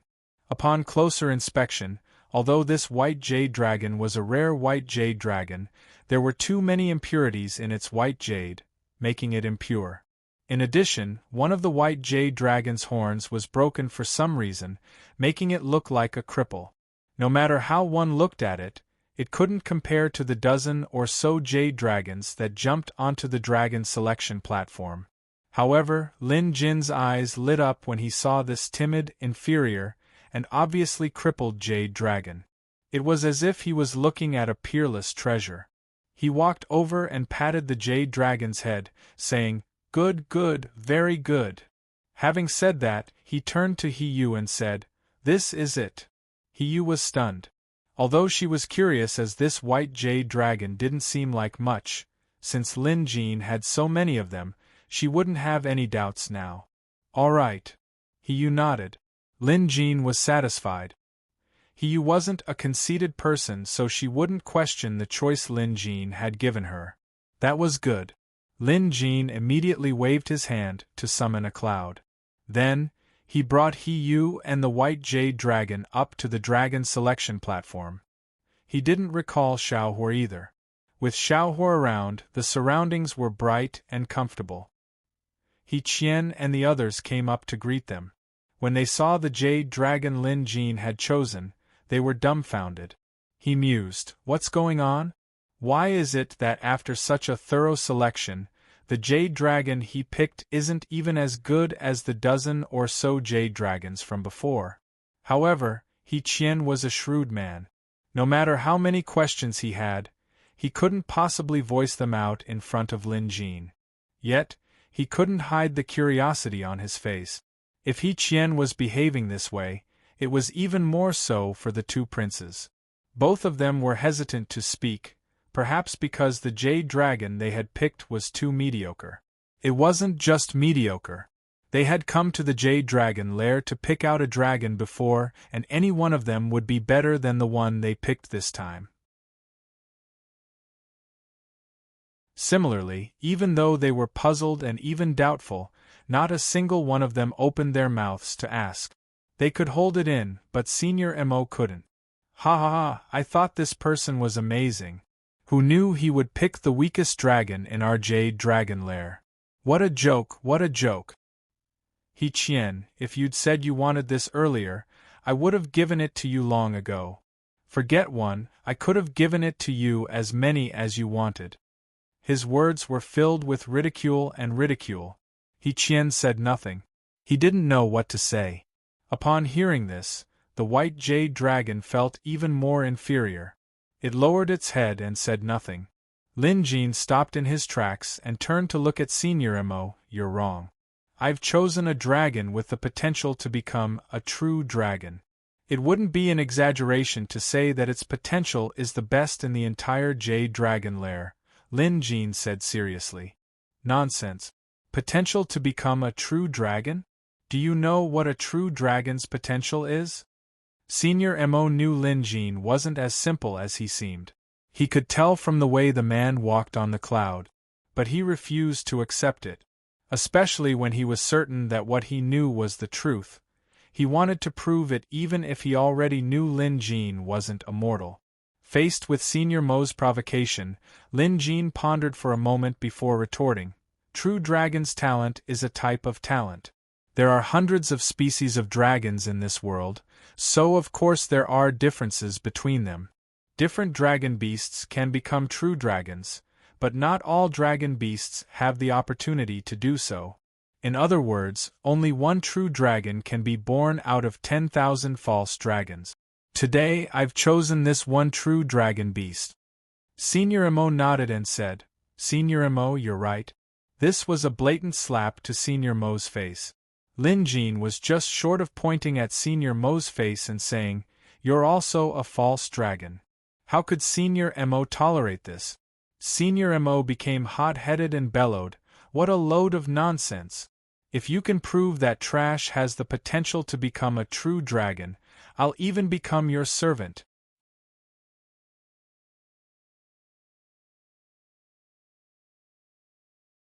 Chapter 401. Lin Jin probably didn't expect him to say something like this. After careful consideration, he shook his head. "If you were my servant, you could be of some use, but it's a pity that you don't even know how to shapeshift. It would be inconvenient to bring you along. You're already old and it's hard to prolong your life, so I won't take you with me even if you want to. But if you want proof, I can satisfy you." When he mentioned the transfiguration technique, Jade Dragon Mo's body was already trembling. When he heard the words "the beast's age is long, and it's not easy to prolong its life," Jade Dragon Mo's eyes almost popped out of their sockets. There was a hidden meaning behind these words. By saying that he didn't know how to shapeshift, he implied that Lin Jin did. By saying that it was hard to prolong his life, it didn't mean that it was impossible. In other words, Lin Jin had a way to prolong his life. After all, Senior Mo had been in the Jade Dragon lair for more than 200 years. Considering the age of a Jade Dragon, Senior Mo was considered quite old. In other words, Senior Mo was like an old man in his twilight years, with one foot in his coffin. The closer one was to death, the more one would fear it. Senior Mo was the same. As for shapeshifting, It was a spell that Senior Mo had been searching for a long time. While the Jade Dragon deity knew how to do it, he was extremely selfish and would never teach it to other Jade Dragons. In fact, the Jade Dragon tribe wasn't united at all. Senior Mo was only making a fuss today to vent his frustrations. It had nothing to do with avenging the Jade Dragon deity. Senior Mo wore a conflicted expression. He wanted to ask but felt embarrassed. At that moment, Lin Jin said to He, "I'll use a spell to fix this white Jade Dragon's flaws. I'll help you form a blood pact with it too." He was more than happy to oblige, so she nodded. She wanted to witness it too. In the next instant, Lin Jin shot out a few needles and pierced them into the white Jade Dragon's body. At the same time, he said, "This white Jade Dragon seems to be damaged. Firstly, the quality of the jade is flawed with too many impurities. Secondly, the dragon horn is damaged and a corner is missing. But if the impurities are removed, it will become a white jade dragon. White jade is warm and its main healing function is healing. In as little as a month and as long as half a year, the dragon horn will grow back." As he spoke, Lin Jin summoned the dragonfire. Opening his mouth, a ball of flames ignited and engulfed the white jade dragon. Lin Jin had obviously added uncured flame to the fire, and the needles were protecting the dragon's heart so it wouldn't burn it to death. Instead, it would refine the dragon's body and burn away the impurities. Amidst the crowd's astonishment, the raging flames did not extinguish on their own. Instead, the raging flames swirled around the little white jade dragon, as if there was an invisible barrier covering the little white jade dragon. At the same time, the raging flames resembled a transparent pill furnace, burning and refining the little white jade dragon. What kind of divine power is this? The fingers of the eldest prince He Huang were trembling. He was really frightened at this time. No matter what, he considered himself to be quite knowledgeable, but this was the first time he had seen such a scene in his life. Beside him, He was the same. It was clear that both of them were excited. Both of them had the same thought. He had to think of a way to become Lin Jin's disciple. Perhaps this was one of the reasons why their father brought them here. However, His Majesty couldn't explain it, so they had to figure it out on their own. Now they understood. If they could become Appraiser Lin's disciples, it would bring them endless benefit. And so, the two princes began rubbing their palms together, thinking about what they should say later. As for He Qian, he seemed calm on the surface, but his hands were tightly gripping his clothes behind his back. This was the only way he could maintain his composure and not show any signs of surprise. The calmest person here was still He Qian. To her, no matter what Appraiser Lin did, it would all be normal and reasonable. After all, he was curator's disciple. That alone was enough. Just then, Lin Jin flicked a needle at He, piercing it between her brows. Then, with a drop of her blood, the needle flew into the flames and into the white jade dragon's body. It was a blood contract. It happened so quickly that He couldn't even react. The flames were supposed to be scorching hot. At this distance, they should be able to feel the intense heat. But strangely, everyone only felt a slight warmth, like they were standing under the sun. It wasn't as scorching as they imagined it would be. The swirling flames stacked on top of each other, lasting for a long time. This attracted every dragon in the cave to come out and take a look. Jade dragons were supposed to be afraid of fire, but now many of them felt the urge to get close to the flames. Some even had the urge to jump into the flames. It wasn't just the other dragons who felt this, even Senior Mo felt it.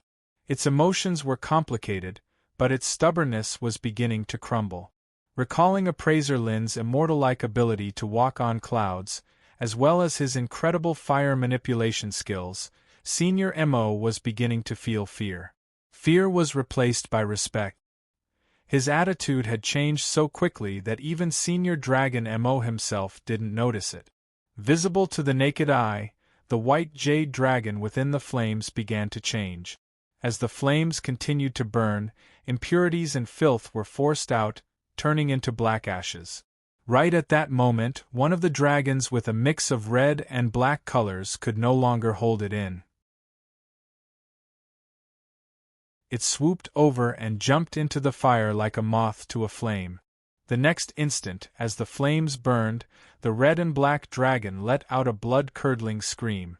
Lin Jin saw it but didn't move. He didn't stop it, nor did he say a word. It was as if he didn't care. Deep down, Lin Jin mused, this lizard-like dragon with thick limbs has guts. The other dragons were clearly attracted by my unrefined flames, but none of them dared to approach me. Firstly, they were afraid of the flames, and secondly, they were afraid of Lin Jin. But sometimes opportunities were fleeting. If he seized it, he could change his fate. If he didn't, he might never get another chance in this lifetime. The flames continued to burn, but they were slowly weakening. The dragon that jumped in earlier screamed for a long time, thrashing about for a long time. Then there was silence. Unaware of the situation, the outsiders assumed that the red and black dragon had been burned to death. Then, the flames gradually died down and were extinguished. The first thing they noticed was the white jade dragon. It was now completely different from the impurities it had been before. Like a piece of fine jade crafted by a top-notch craftsman, it exuded a terrifying aura that was eye-catching. It was hard not to notice. Its entire body was made of white jade, without a single blemish or stain. Its draconic aura was also several times stronger than before. Even its dragon eyes were not as timid as before. At this moment, it actually had a domineering aura, as if it could look down on all the draconic beasts in the Jade Dragon Cave, including Senior Mo. Whether it was good or bad, it was needless to say. As long as one wasn't blind, they could tell. Just as Lin Jin had said, he had used his flames to remove the white jade dragon's original flaws, allowing it to be reborn and possess the aura of a true dragon. You're tuning in to the Phoenix Knights YouTube channel. Don't forget to subscribe and join us on this journey to catch the most captivating stories.